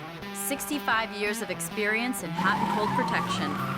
From an independent, family-owned business that's never been afraid to give you exactly what's right for your engine and your wallet. Peak. Run true.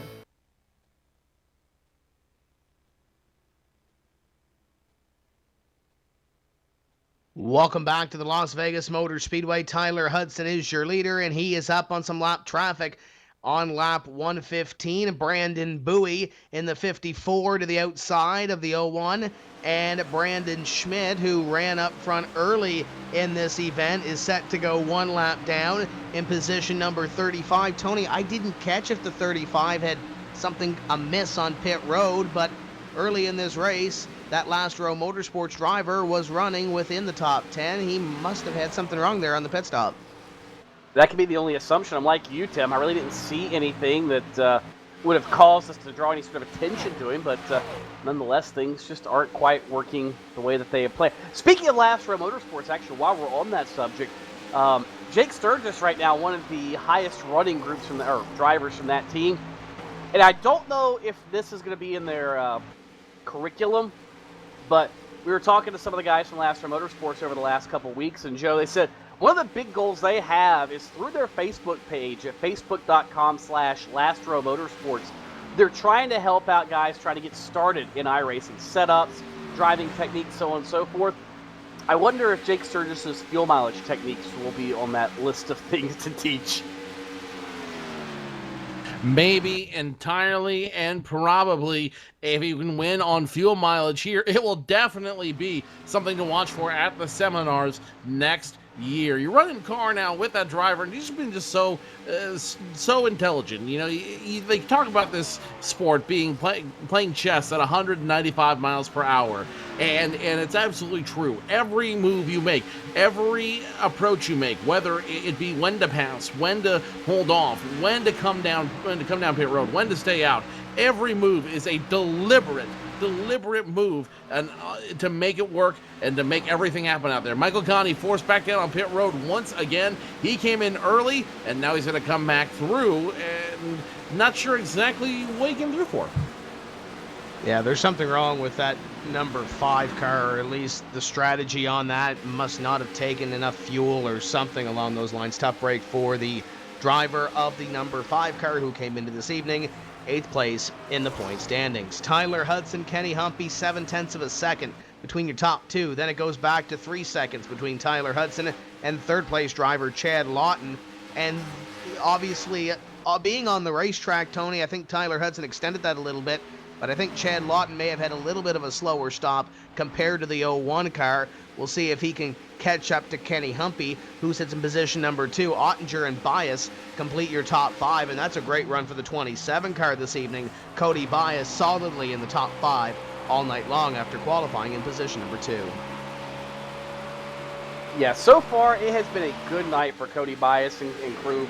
Him, all of the drivers in his team, they've shown some speed, they've shown some staying power at the front of the field, but I almost have to wonder again, back to that experience thing, some of these guys trying to do strategy on the fly, a couple of laps when you're in a fuel mileage situation like this one, Joe, can be the difference between success and failure.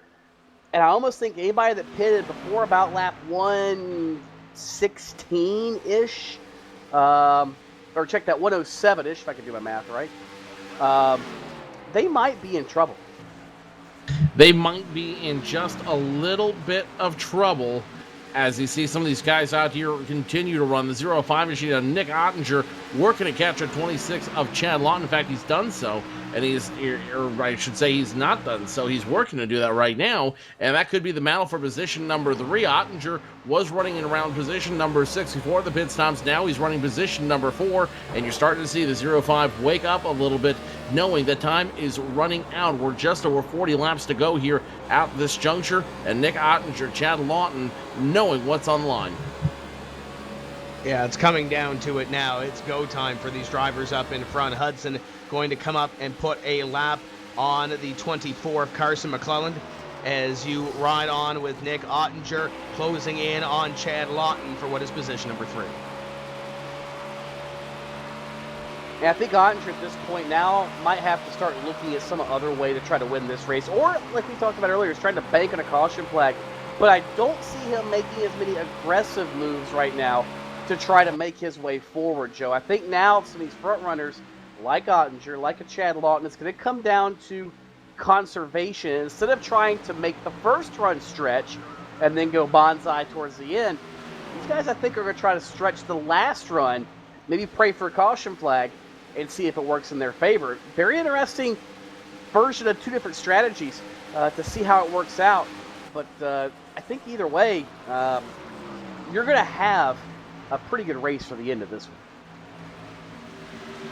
The number 2 of Ray Alfalla trying not to let leave anything to chance as he gets right beside the number 11 machine of Brad Davies. Brad wiggling as they get through turns 3 and 4, and that will yield the position to Alfalla. He now puts himself in position number 12, looking for 11 as he tries to get near that 32 of former bronze sponsor Progi Consulting, the slip angle motorsports machine of Ray Alfalla, trying to get past his old sponsor there.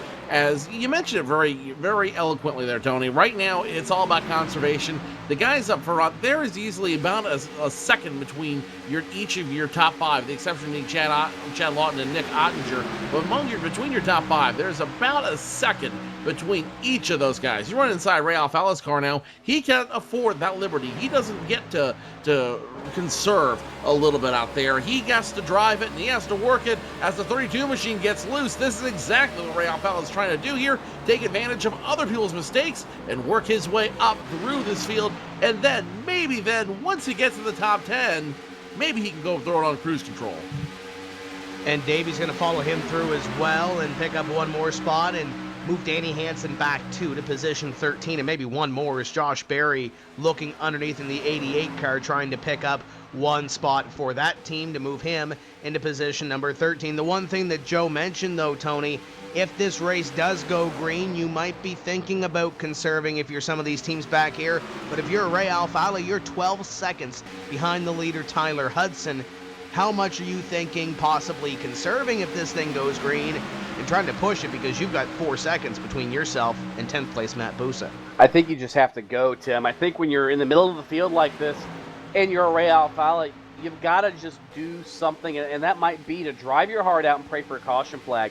If you haven't committed yourself to a conservation strategy of some sort, be that on the opening run of this stint or the second run of this stint that we're currently in, you just simply have to go and pray for a caution flag. And I don't know that all these guys are doing that. I think a lot of them are simply just trying to pray for a caution flag as opposed to conserving. But it's also good to see that, because now we see drivers that we haven't talked about all night long. drivers like Josh Berry in that Speedco car. For Junior Motorsports, their late model program driver, also now part of the NASCAR Peak Antifreeze Series, making his way forward, up inside or close to the top 10. He started 36th on the night, Joe. Did Josh Berry making his way forward. Looking as well at the 41 machine of Jake Sturgis. Seen him let a few guys by. I'm wondering now if maybe he is on a conservation strategy. No conservation strategy for him. Now he's got to figure out how he's going to make that car work after making contact with the number 1 machine of Rich Doucette. You see that queued up in the box there as they go through turns 3 and 4. The 1 machine in the way of the 41 trying to make the pass. Didn't work. They ended up making contact with each other. Good news for both those cars. They got those cars saved and they got those cars running the right direction on track. Bad news for Jake Sturgis. He lost 2 positions immediately as a result of that. And now he might have some flat spots on those tires that will come into play as we turn lap after lap. Saw that a little bit earlier with a couple of other drivers, and it looks like they will maintain some speed, at least in positions 9 and 10, and they will keep going. Danny Hansen coming onto pit road in the 32 possibly here, and I believe 1 car ahead of him is Rich Doucette, and he is coming onto pit road as well. So Rich obviously probably has a little bit of damage, Tony, but the 32 with Danny Hansen, I don't think he has any damage to that car. Same team as Mike Conti, though. Could that be just strategy thrown out the window or possibly abandoning something here? I think it comes a point where you look at it and you go, there's no way we're making up this many laps with what's left to go. There's 33, 34 laps left to go, Tim. And if you're 4 or 5 laps short, you're not going to make that up without a caution flag. And given the way this race is looking, yeah, you can wait for that yellow or maybe make a splash and go at the end of the race. Or you can come in and take the advantage of 4 fresh tires. I think maybe that's what Hansen's trying to do. Possibly even Rich Doucette. Now that he's had that issue with Jake Sturgis, trying to at least make the best of the current situation. So again, multiple strategies going on, but I still think that Jake Sturgis is going to be in the catbird seat. Speaking of guys on pit road, Kenny Humpy, the 58 machine, coming to the attention of his crew. He now going to be going to going to pit lane, looking for 4 tires and fuel, and that crew going to be going at a hammer and tong on top of the pit box as well, Joe. The 58 of Kenny Humpy, he is going to be on pit road. Also, the 4 of Brian Day, the Plan B sales driver, does not want to let it go to Plan B for his team. 2 tires, flash of fuel. They are down and away, and now you're starting to see guys play this race in reverse. They do not want to be there, left holding the empty bag. As the end of the race ends. They don't want to be down there on pit road thinking about what could have been. As everything happens around them. And this is starting to feel like the race a couple seasons ago back in 2012, Tony, where we had a caution with about 20 to 25 laps to go, and it caught some of these drivers off guard, and it got Jake Sturgis his first and only victory in this series. Could we possibly be seeing another one of these races coming up as Tyler Hudson is in heavy lap traffic? The 29 of Kevin King just behind him and possibly about to be just in front of him as the 29 ducks underneath the leader, the 01, and then Brian Schoenberg, Rob Ackley, Byron Daly's in this pack. The Racer Boost 53 of Brandon Hawk is here as well. A lot of traffic in front of your leader.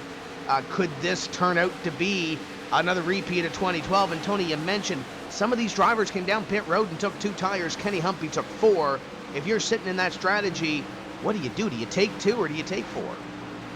I don't know, Tim. I really don't know. And not having enough time to see how much 2 tires versus 4 tires has in fall off and maneuverability, I don't know. As far as time goes, I'm going to take 2 tires every time because you don't need 4 tires worth of fuel. You only need a splash. You only need 3 or 4 seconds worth of fuel really to make those extra 5 or 6 laps. And you look now in front of Tyler Hudson. There you see Brian Schoenberg dancing in front of him. Byron Daly up the racetrack. Those 2 are trying to 2-step without touching one another. And here comes Hudson. Looks like he now abandoning his strategy, or maybe his hand being forced, Joe, to where he feels he needs to come down, take advantage of 2 or 4 fresh tires, much like at Homestead last year when he and Ray Alfala played that game. Tyler came out on top, and now looks like a few other drivers maybe going to be having their hands forced before this one's over with. Tyler Hudson at least taking 2 tires down and away. The splash and go stop for him with 2 tires and nobody else throwing the hand out just yet. The Schoenberg gets on his radio and starts yelling at his crew about something. So the 55 of Schoenberg could be in a little bit of trouble as we speak, or he might be trying to yell at his crew, figuring out who's coming in right now and do I need to come in down to pit road. Tyler Hudson just got passed by the leader, Chad Lawton. Nick Ottinger and Josh Lawton are your top 3. And that's really where it comes in, Tony. Kenny Humpy comes down, takes 4 tires. Tyler Hudson comes down and takes 2. So if this race does go green, I think we're going to see who is at the better advantage. Kenny Humpy was a little bit off compared to Tyler Hudson on those last 2 green flag runs, or last 2 green flag stints to a pit stop.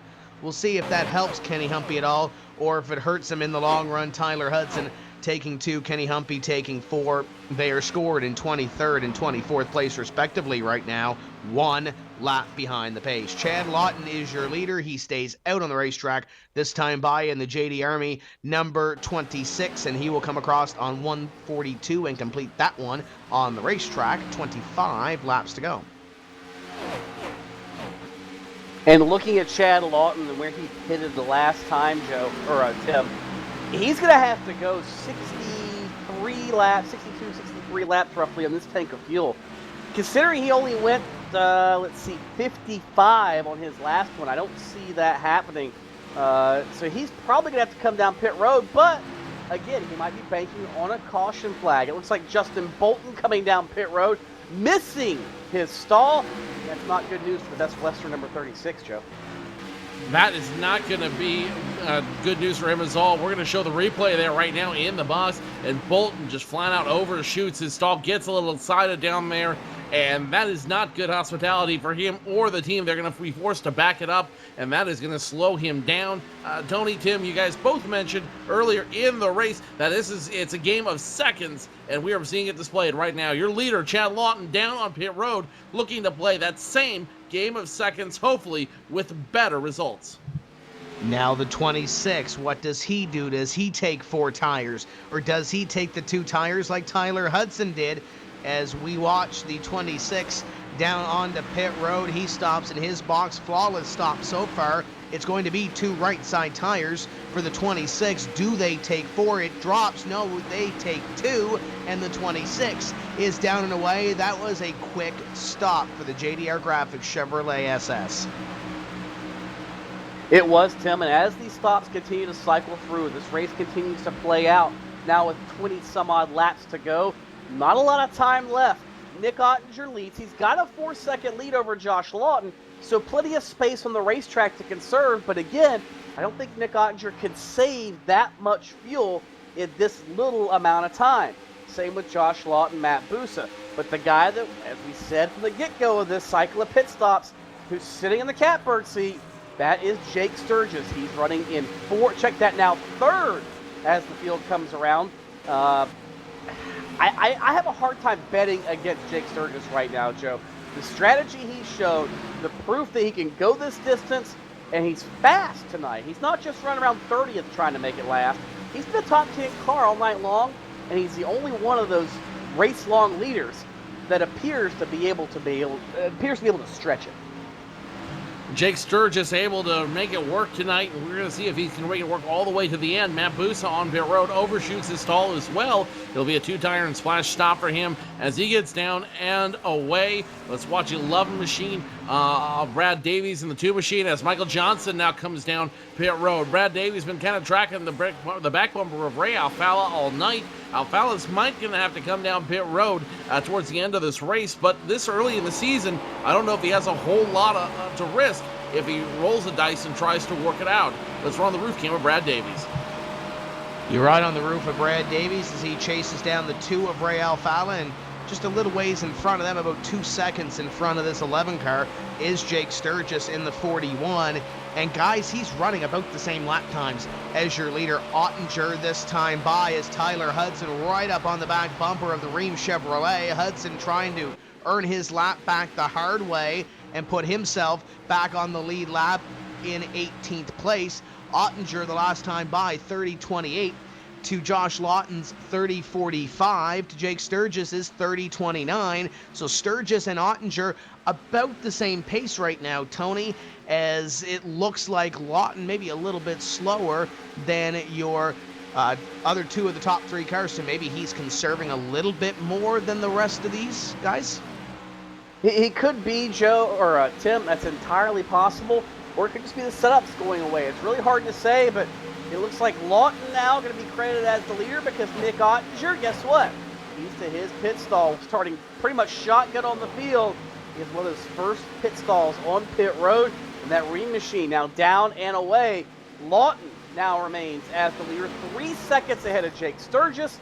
Sturgis has a little over a second and a half, almost a second and 3/4 on Ray Alfala. And as you ride on board that NX machine, this could be career win number 2 we're looking at here, Joe. And once again, because of a well-played pit strategy, a smart driver, and a smart bunch of guys helping him out on his team to figure out the mileage number that he needed to make. Brad Mahar going to come down pit road this time by, and Jake Sturgis, he is looking like the cat who ate the canary. He is looking like the smartest man in Las Vegas right now. They say you can't beat the casino, but Jake Sturgis is at least might have beat the track out there as time runs out. The 40 is your leader. Jake Sturgis is starting to catch up as now the 88 comes down pit road, and this is going to change the complexion of things. All eyes will be on Jake Sturgis to see if he can get a second career win and go to victory lane for the second time at Las Vegas. Barry and Mahar onto pit road as Josh Lawton continues to pace this field. 1:53 completed this time by for the 40 of Josh Lawton. And keep in mind, he is also a former winner in this NASCAR Peak Antifreeze Series. He won, though, on a restrictor plate track back at Talladega in 2013. So you know about a wild card there, and you know about gambling at Talladega, Tony. Maybe he's trying to use something here that we don't know about. But as we mentioned, Lawton last time by 30-32, as the 40 will stay out on the racetrack this time by. Sturgis is 30-41, so they are about in the same bracket per se. Switching lap times or swapping the top lap times between the two. 30-35 to a 30-36 the last time by between your top two. So they may be on the same strategy if Josh Lawton can stretch it maybe just a little bit further than Jake Sturgis. I just don't see that happening for Josh Lawton, though, Tim. Looking back, and you see exactly when Josh Lawton pitted. He came down pit road on at the completion of lap 104. So he would have had 63 laps to go at that point. Ray Alfala came down. He's going to have 62 laps to go. And when you look at the next guy we've talked about, Jake Sturgis, he came down on the conclusion of lap 108, the beginning of lap 109. Again, 59 laps to the completion of the race. It's going to be tight, but again, if anybody can make it, Joe, I'm going to put my money on Jake Sturgis. He's got the shortest distance of anybody in the top 10 or 15 to go as far as on the original stop. Everybody else, for the most part, has pitted, but Sturgis still in that original set of tires, the original tank of fuel from his stop at the midway point of this run. Oh boy, it's getting exciting. Thomas Lewandowski, Chris Overland, both running the same exact strategy as well, trying to stretch it out all the way to the end, as you see a lot of big names now dominating the top 10. Ray Alfala now all the way at position number 3. Brad Davies 4th. Trey Edson in 6th. Peter Bennett in 5th. Brian Blackford, who pitted on the first lap of the race, now position number 8. And Landon Harrison and company in the mix. Tyler Hudson now position number 12. As we go to position number 4 with Brad Davies and Ray Alfala, you see those two guys driving as hard as they can. Cody Bias, he's a lap down. He was leading this race at one point. He was top 5. He's now a lap down, and with 10 to go, I don't think he's going to be able to get back up there in a hurry. Trombley and Blackford down on pit road as they will head out to the racetrack after quick pit stops for those two drivers. And guys, really the only closest battle on the racetrack was in between Brandon Hawk and Brandon Cattell, I believe at 11th and 12th, but Hawk has taken that position and has begun to drive away from that battle. as the Josh Lawton machine continues to stay out on the racetrack. He will come by this time on the racetrack. If he does stay out, no, he does not. Josh Lawton down on pit road. Your leader is going to head to pit road for a splash and go. This will hand the lead to Jake Sturgis. Now the question is, how long can he last? Will the clock strike midnight before Cinderella can get home? Or will Cinderella put the glass slipper on? And that would be Jake Sturgis here in Victory Lane at Sin City's showplace and showcase for speed, Joe, here at the Las Vegas Motor Speedway. Jake Sturgis is rolling the dice. There is no question. But I guess if you're going to gamble, this is the right city to do it in. No shame in gambling in Vegas, and this is the place to do it. And Davies is now going to come down pit road. Ray Alfalfa up in Harris, position number 2. Trey Edson now all the way to position number 3. Kenny Humphrey doing business with Chad Lawton up there. They're trying to dissect their way through the race as time runs out here. Let's run on the rear bumper of that 58 machine of Kevin Humphrey. He's got some problems. 89 now around. 89 goes around. That is Landon Harrison. He's going to go down to pit road, and he's going to have some problems. Ray Alfalfa going to come down pit road. 7 to go.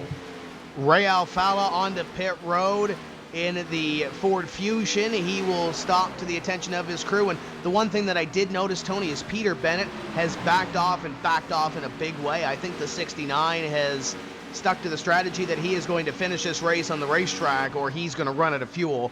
One of the two, as Sturgis and Edson, your top 2. The 6 car is still staying out on the racetrack. Is he going to come down this time? No, the 6 car stays out.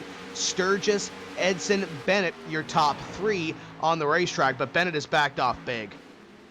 And Tim, it's almost to the point now, if the caution flag comes out for an incident, Jake Sturgis, as we say, he's in the catbird seat. He is on top of the world, because then with no green-white checker, that means things are done as you watch this battle now for the 9th and the 10th spot. Kenny Humphrey and Chad Lawton going at it. Humphrey on the top of the racetrack trying to make things happen. Brandon Cattell is right there as well. So this is really a 3-car fight for that spot. 8th, 9th, and 10th. Almost a full hello lap behind the leader. Cattell tried pinching Chad Lawton, Joe, but it wasn't going to work for him.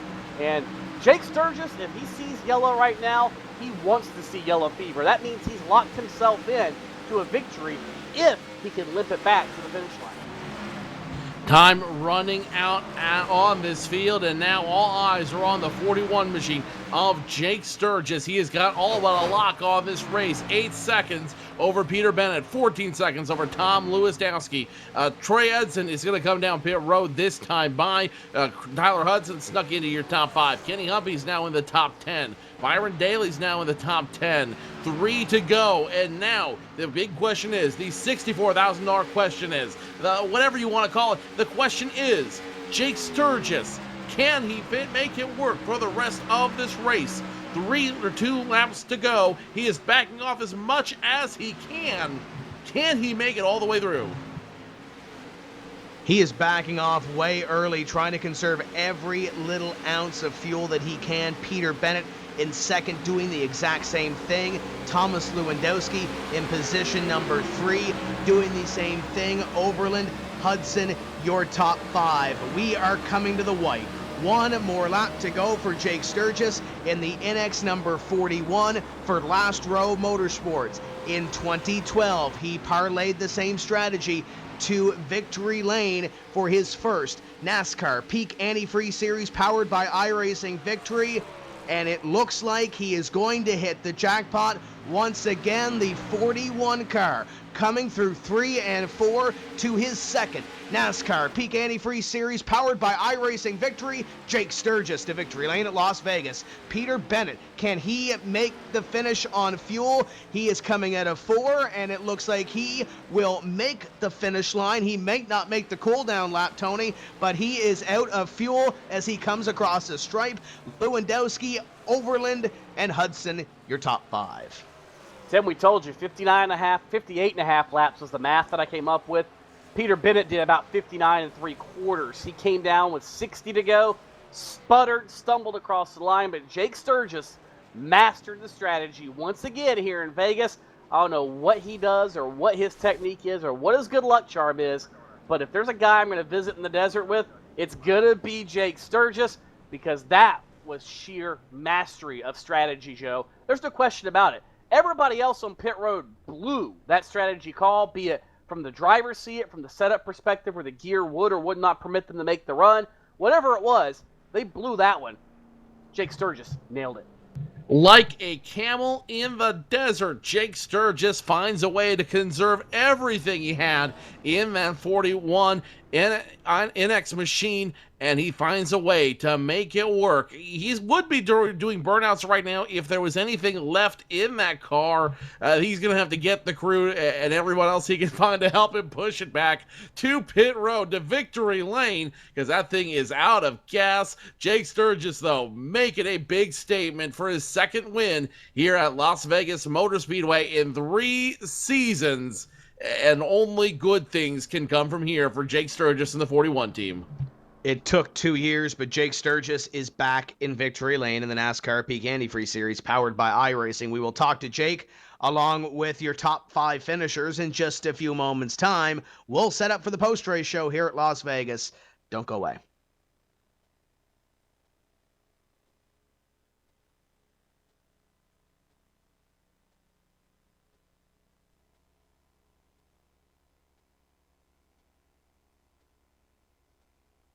What's inside Peak Antifreeze?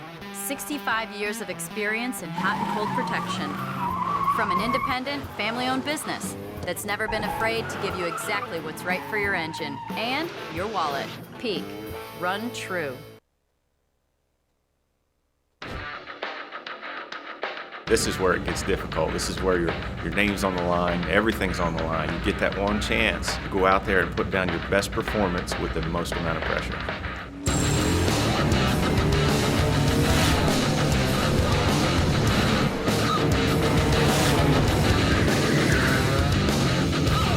You got to take this race car, this whole new group of people, go to the racetrack, somehow impress them, and oh, by the way, you got to do it now. It's now or never.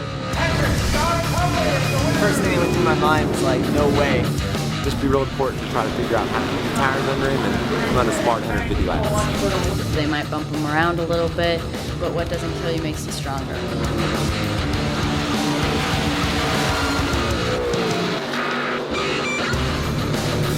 Everybody should enter next year's contest because you never know what could happen, man. You can come out here and run top 5 in your first K&N West race. So I'm so psyched right now. This is incredible.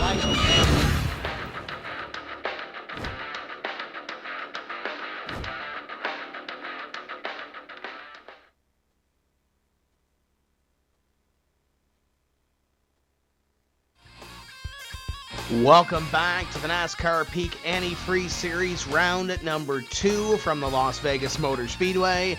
And what a show the drivers in this series put on this evening. Only 3 cautions, 13 lead changes, and Jake Sturgis comes out with the victory, playing a little bit of fuel mileage gamble to take away his second win in this series 2 years following his first at Las Vegas in 2012. Peter Bennett comes from 32nd to finish in position number 2. Thomas Lewandowski comes from 34th to finish in 3rd. Your Pro Series champion Chris Overland finishes in position number 4 and had the fastest lap time of the race. Tyler Hudson, your series champion, comes home in position number 5. Chad Lawton, Kenny Humpy, Brandon Hawk, Brandon Cattell, and Nick Ottinger, your top 10. Down in victory lane, Joe Cortez with driver 41, Jake Sturgis.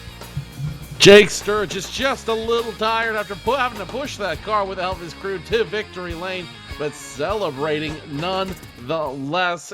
And Jake, it's been 2 years in the making, but you're back here in victory lane on the exact same play you pulled to get your first win 2 years ago at the exact same speedway.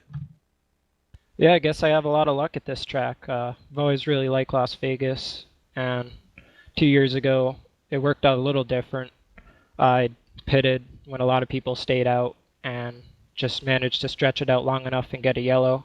This year I really ran up front a lot more. I was in the top 10 most of the race, and I was just, from the drop of the green, I was saving fuel and trying to make it on 2 stops, and we got a yellow. Came down, took 4 tires, filled it up, went back out. Managed to stay in the top 10 for a while, but from that last green run I was saving as soon as I exited my pit box there. And I knew the numbers I had to hit. I knew the lap I had to pit on, and I just can't believe it lasted. Had 0.1 gallons left at the line there. I was sputtering across the line. If one little thing had gone different, maybe I wouldn't ended up in victory lane there. I got into Doucette in the last run, and I felt bad about that. I really wasn't even trying to race him. I knew he was on a different strategy. And I just caught up so fast, and I had my car shut off. And once I started to get into him, there wasn't much I could do. I just locked up the brakes. So sorry to Rich. But can't thank the guys at LRM enough for building such a fast car. It's mostly was a team effort there, but my brother PJ went out and found a lot in the setup the other night, and he doesn't deserve a last place finish for that setup he built. So it was great to get in victory lane there, and really want to thank my team Lastro Motorsports and NX Racing for all the hard work that we put in, and well, I just can't believe I won. At what point? Maybe you can't really answer this question articulately, but at what point did you know? Did you say, if everything works out exactly perfectly, if the stars align and the planets are correctly in position, I can make this race on one stop? At what point did you make that call, and at what point did you say, if it doesn't, I got to own up to this? Well, I was dedicated to trying to make it work from the drop of the green flag there on that last run. And as soon as I saw guys pitting around lap 103, 104, 105, I knew I was good till lap 108. And I knew I'd have to save a lot on that last run to make 59 laps, I believe it was. And as soon as I saw everyone pit and I was leader there before I pitted, I knew I had a good shot at it. And from there on, I was just trying to hit my marks, keep the car clean, save as much fuel as I could, because I knew it was going to be really close. Really close it was. If this race had ended under any other situation, if a yellow flag had come out, if the race ended under yellow, would there have been a similar or the exact same finish for you in the 41 team? Well, I was praying for no yellow there once I knew I was good to the end. As soon as we got 5 to go, I knew I had it in the bag as long as I could make it to the line there. And we had a yellow at any point there.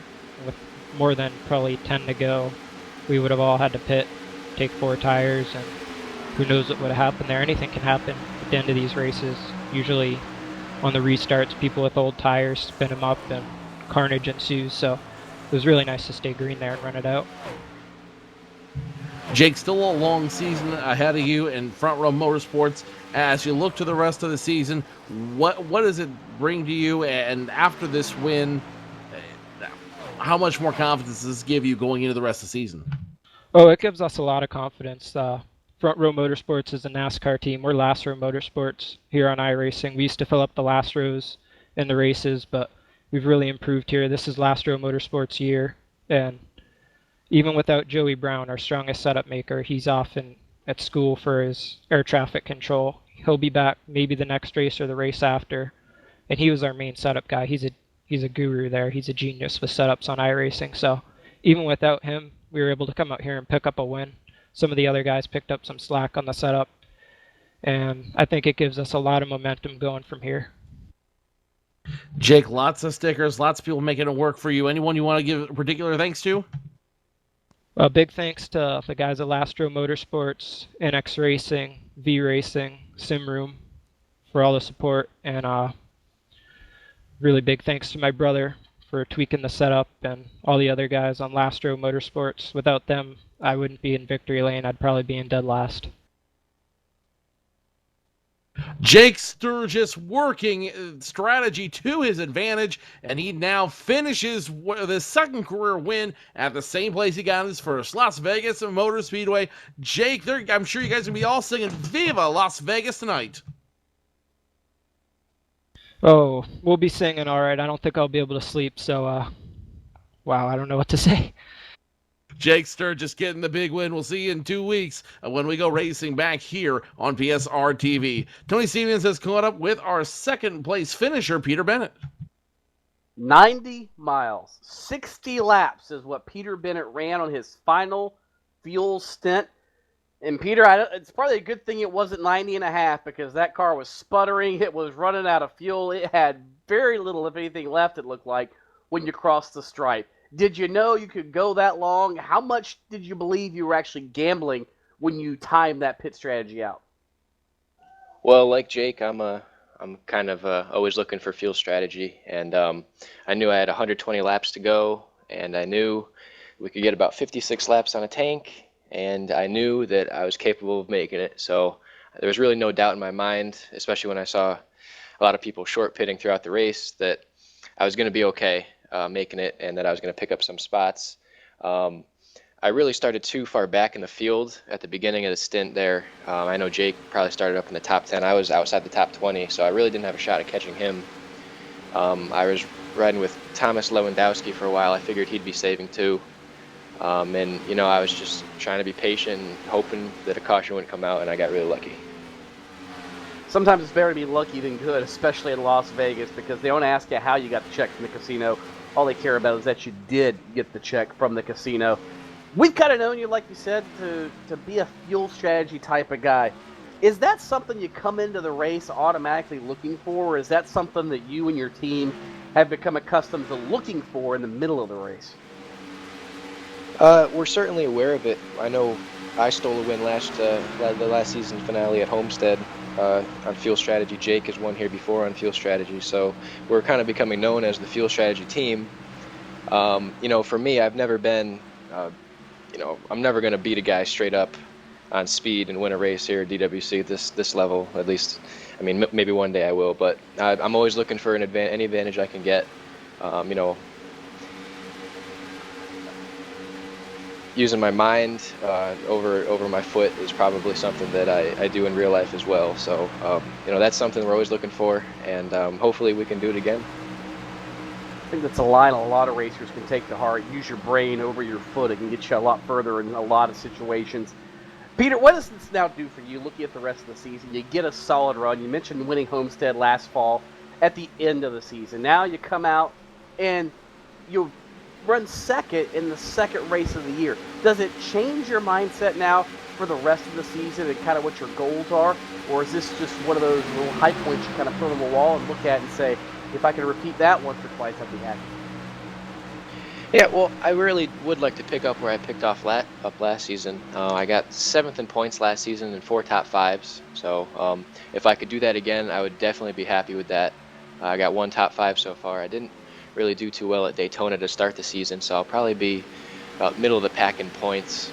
I'm just going to try to tick away races, finish up in the top 10, 15 every race, complete every lap. That's my goal. And I do expect a lot out of this season. I definitely feel I'm capable of competing for a top 5 spot in points. So, we'll see how it turns out. All you can do is see where the cards fall and how exactly the chips lie on the table once everything is dealt out. I think more bad Vegas puns can be fit in one interview. Nonetheless, I know that you got a lot of people that help you out, and much like Jake, you guys have a lot of people that are in common, I'm sure, but who all helps you get to where you are at a week like this? Last Row Motorsports, they're, in my opinion, one of the best teams in iRacing. Great group of guys, and I love, working with them on and off the track. They're a great group. Other than that, my sponsors, Bullet Motor Works, which is RC Engines, Crimson PC. If you're looking for a computer, iRacing computer, check out crimsonpc.com. Elliot Henderson Graphics, he painted my scheme. Looks great. And the Lone Wolf Super Late Model Series that runs on Sunday nights. Well, Peter, congratulations again on a solid second place finish. We'll look forward to seeing Peter Bennett in a couple of high-running situations, I'm sure, as this season plays out. Third place guy, another guy that whose name, well, we haven't talked about a whole lot in races past, but Tim Terry, looks like you and Thomas Lewandowski have some catching up to do. And he finished in the top 5 at Daytona. He's going to finish top 5 here. He's going to be close to that point lead that Kenny Humpy holds leaving this Las Vegas Motor Speedway. But let's talk about that strategy, Tom. You last pitted on lap 108, 109.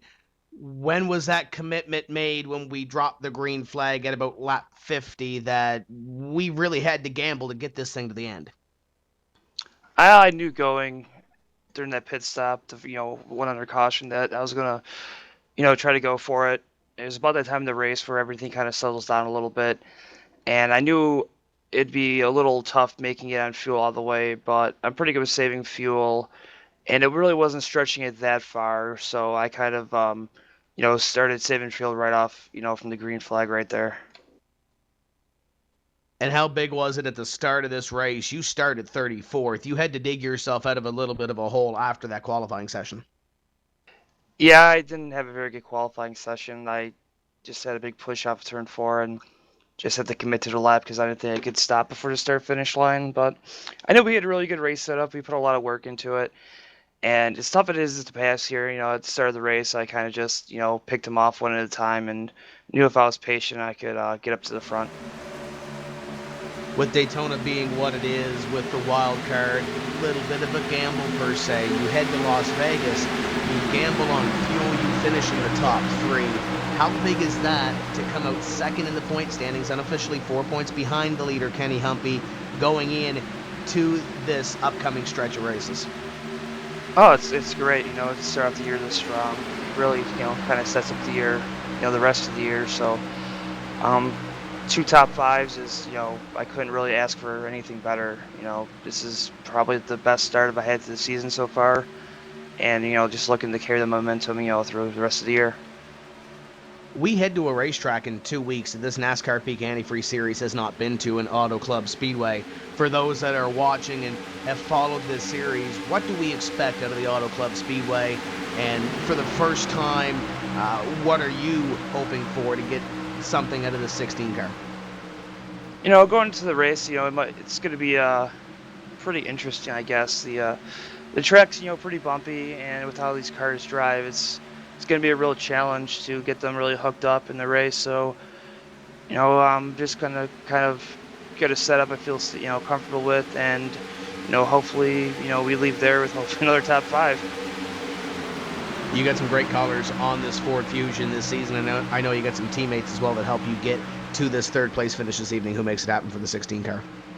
Absolutely. I couldn't, I got to thank all my, teammates and people I work with, Brad Davies, Jason Loafing, Michael Conti, Brian Schoenberg, all those guys at J-Show and Joe Lyle. We put a lot of work into the car. And, of course, I have to thank my sponsor, RCRL.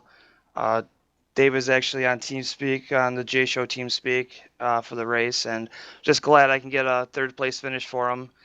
And also like to thank JD Laird for painting the car. He always does amazing paint jobs for me, and that's who all makes it happen for me. And just gotta really thank all those guys because it's a lot of work, and I'm really glad to start the season off this good. That's Thomas Lewandowski, 2 top 5 finishes to start off this season. 4th at Daytona. You have 3rd here at Las Vegas. And we'll look for another great finish at the Auto Club Speedway coming up in 2 weeks' time. Joe Cortez has caught up with the NASCAR iRacing.com Pro Series champion finishing in P4 this evening, Chris Overland. The champion started 3rd, finished 4th, and Chris, top 5 seemed to be in the cards from the start. Did you guys feel the same way coming into the race tonight? Oh yeah, we were thinking after that abysmal run at Daytona that we needed something to get us right back in from the start, and really needed some momentum. So me and all the guys at Last Row Motorsports spent an incredible amount of time on this setup, and we apparently got the fuel mileage game down pretty good. I don't know what setup change made that happen, but it just worked out in our favor. And I know I sped on pit road there, and I was beating myself up. Maybe we hadn't have done that, we might be the one doing the burnouts and not Jake. But really happy for him and all the guys at LRM. So, Chris, you had some electrical problems at the beginning of the race that made it a little dangerous for you out there to begin this race. Did you ever worry? Were you ever concerned that at any given time something could screw up, something could switch off there, and what would have been a good run with a good setup that your team had developed, it could have all gone away if those electrical problems continue? I was actually unaware of that. That's oh no, that's not good. I had no idea. No one had said anything to me about it, and I certainly didn't notice anything that would have warranted something like that to, come in my mind. But there's not. I mean, we ended up fine, so no, I wasn't really worried about that. I was more worried about how loose the car was at the start of the run and how we were going to make it on fuel, and the stuff race car drivers worry about. All just the details, right? Yeah, just just every single thing that could possibly go wrong was on my mind, but no, not that. Strategy seemed to really be one of the things that made or break this race. How did your pit strategy work for you and ultimately help you get to where you were, finishing fourth tonight? Well, it was actually my fault because I won't say it's my fault, but I had messed up. I was doing the math in my head, and I had made me think that we could make it no matter what, and I had cut it 10 laps shorter, but had I not made that mistake, I might have pitted earlier instead of saving, because I had no idea we could go that far on fuel. But I was thinking, no, we're good, and did the math again with like 20 laps left to go in that run, and I thought, oh man, we're not good. So we just started saving, and I think that it all just worked out. I don't really know. 2 weeks time, we're going to go to Auto Club Speedway. We've been to Michigan, but we've never been to Auto Club. What are your thoughts? Nervous? Excited? What are you thinking for 2 weeks time? Well, Auto Club, I got a chance to try it out actually the other day in the trucks, and that is a very fun track, and it promotes really close racing.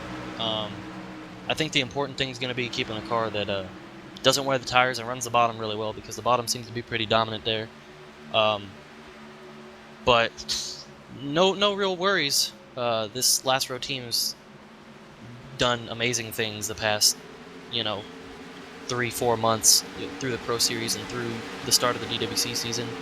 And as long as I'm working with them, and as long as we're working as a machine that we always do, we should be fine no matter where we go. I know Last Row Motorsports giving you a lot of support in tonight's race. Who else makes it work for you in the 47 team? Gotta thank the Hard Driving Radio Network and Double Clutch. They've been the greatest sponsors I've ever had. And I say this every time. Eddie Walczyk, all the guys at Last Row Motorsports. I want to say hi to Joey Brown, who's probably watching right now. He's not racing at the moment. He should be back in time for Texas, which is good. Congrats to Jake on the win, and yeah, that's pretty much it, guys.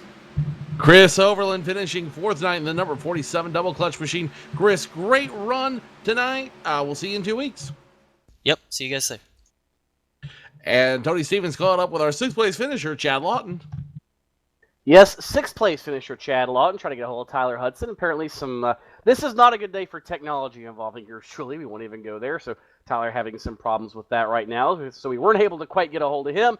Next best guy, Chad Lawton. And Chad, for a guy that stepped away from the NASCAR Peak Antifreeze series for a while and to come back and have runs like this, what does that do for you? It's definitely a confidence booster. But the setup was freaking awesome today. Everyone at One Up put together a good little piece. Definitely, me and Tyler, I'm pretty sure we're the class of the field. 40 laps on, I don't think anyone had anything for us. But a good run, a strong run by the One Up guys, and a good finish. And looking forward to California. First time, as Joe talked about a little bit earlier, that we've been to Auto Club Speedway. What are you expecting? Because that racetrack is kind of special to you, is it not?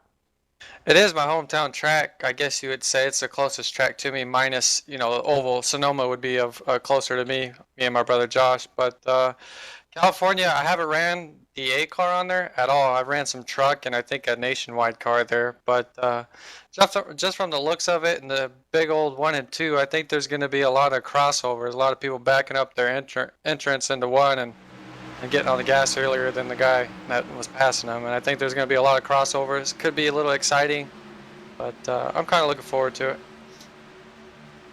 I think it's going to be a fun race. I don't think anybody questions that at all. It's certainly going to be different.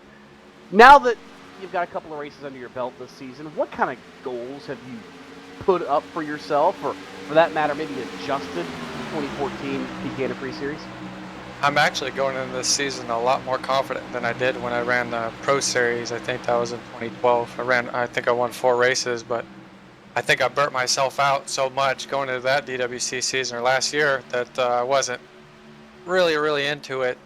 And I had to miss a few races because of the military. But this season, I feel more confident than I've ever felt going into, I guess you'd say, the sim race, sim racing this year. I just feel real confident in my ability and the group of people I have supporting me. But my goals mostly I can almost guarantee you we're going to have top 10 cars every single week, minus those super speedways, but I don't know if we run another one because that's all a toss-up. But I can guarantee you we'll have top 10 cars, me and Tyler Hudson, for the rest of the season, and we're gonna go for that championship. That's for sure.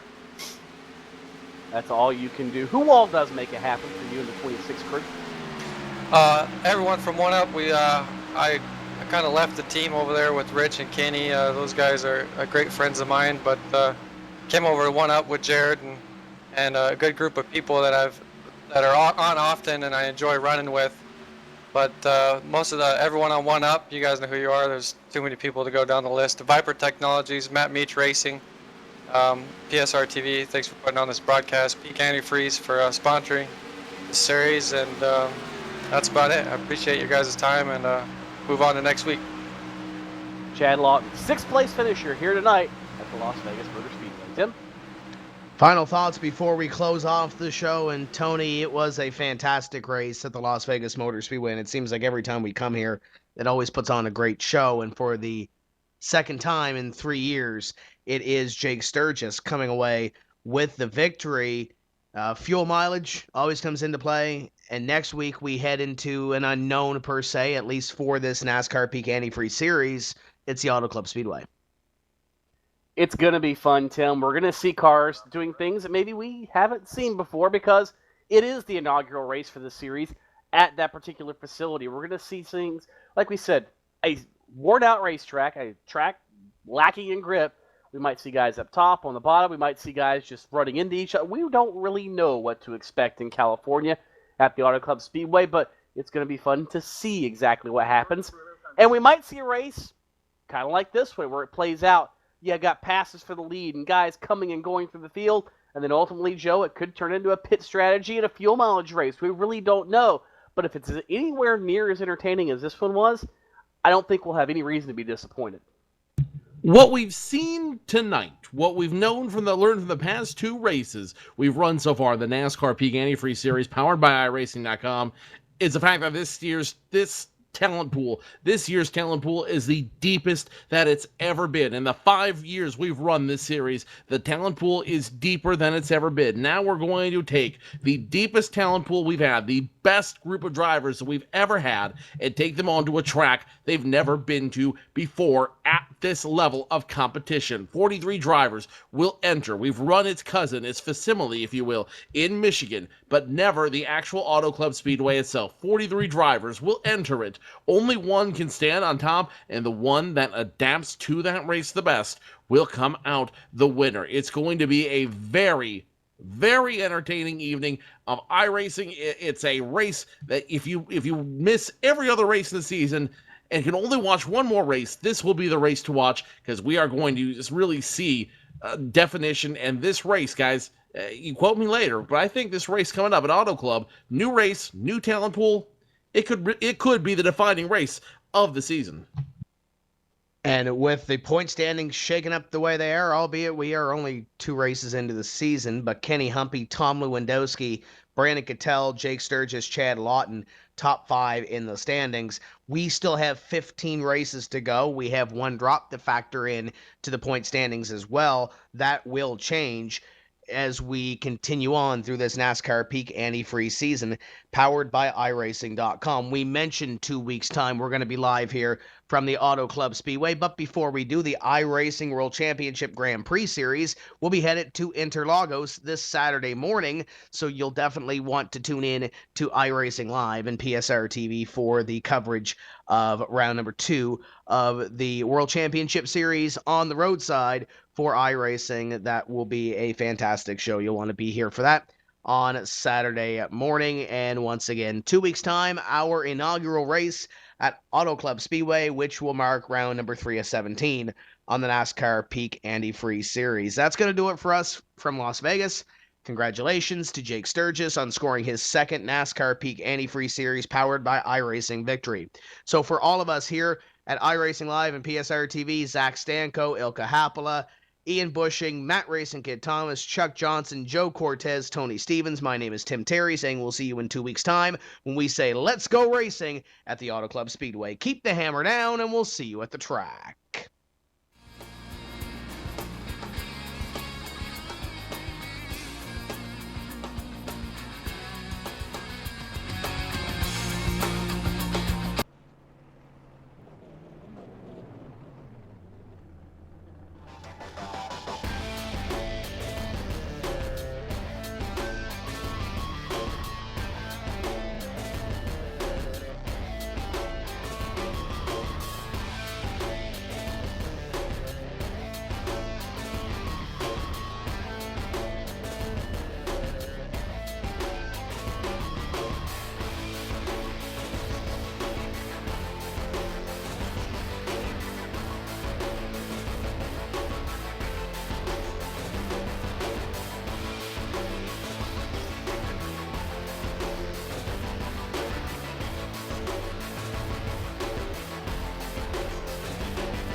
What's inside Peak Antifreeze? 65 years of experience in hot and cold protection. From an independent, family-owned business that's never been afraid to give you exactly what's right for your engine and your wallet. Peak. Run true.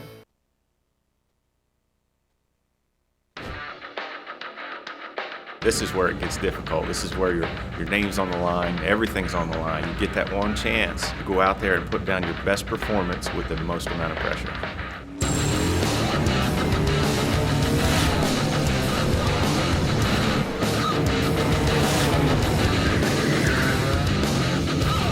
You got to take this race car, this whole new group of people, go to the racetrack, somehow impress them, and oh, by the way, you got to do it now. It's now or never. First thing that went through my mind was like, no way. Just be real important to try to figure out how to put the tires under him and run a smart 150 laps. They might bump him around a little bit, but what doesn't kill you makes you stronger.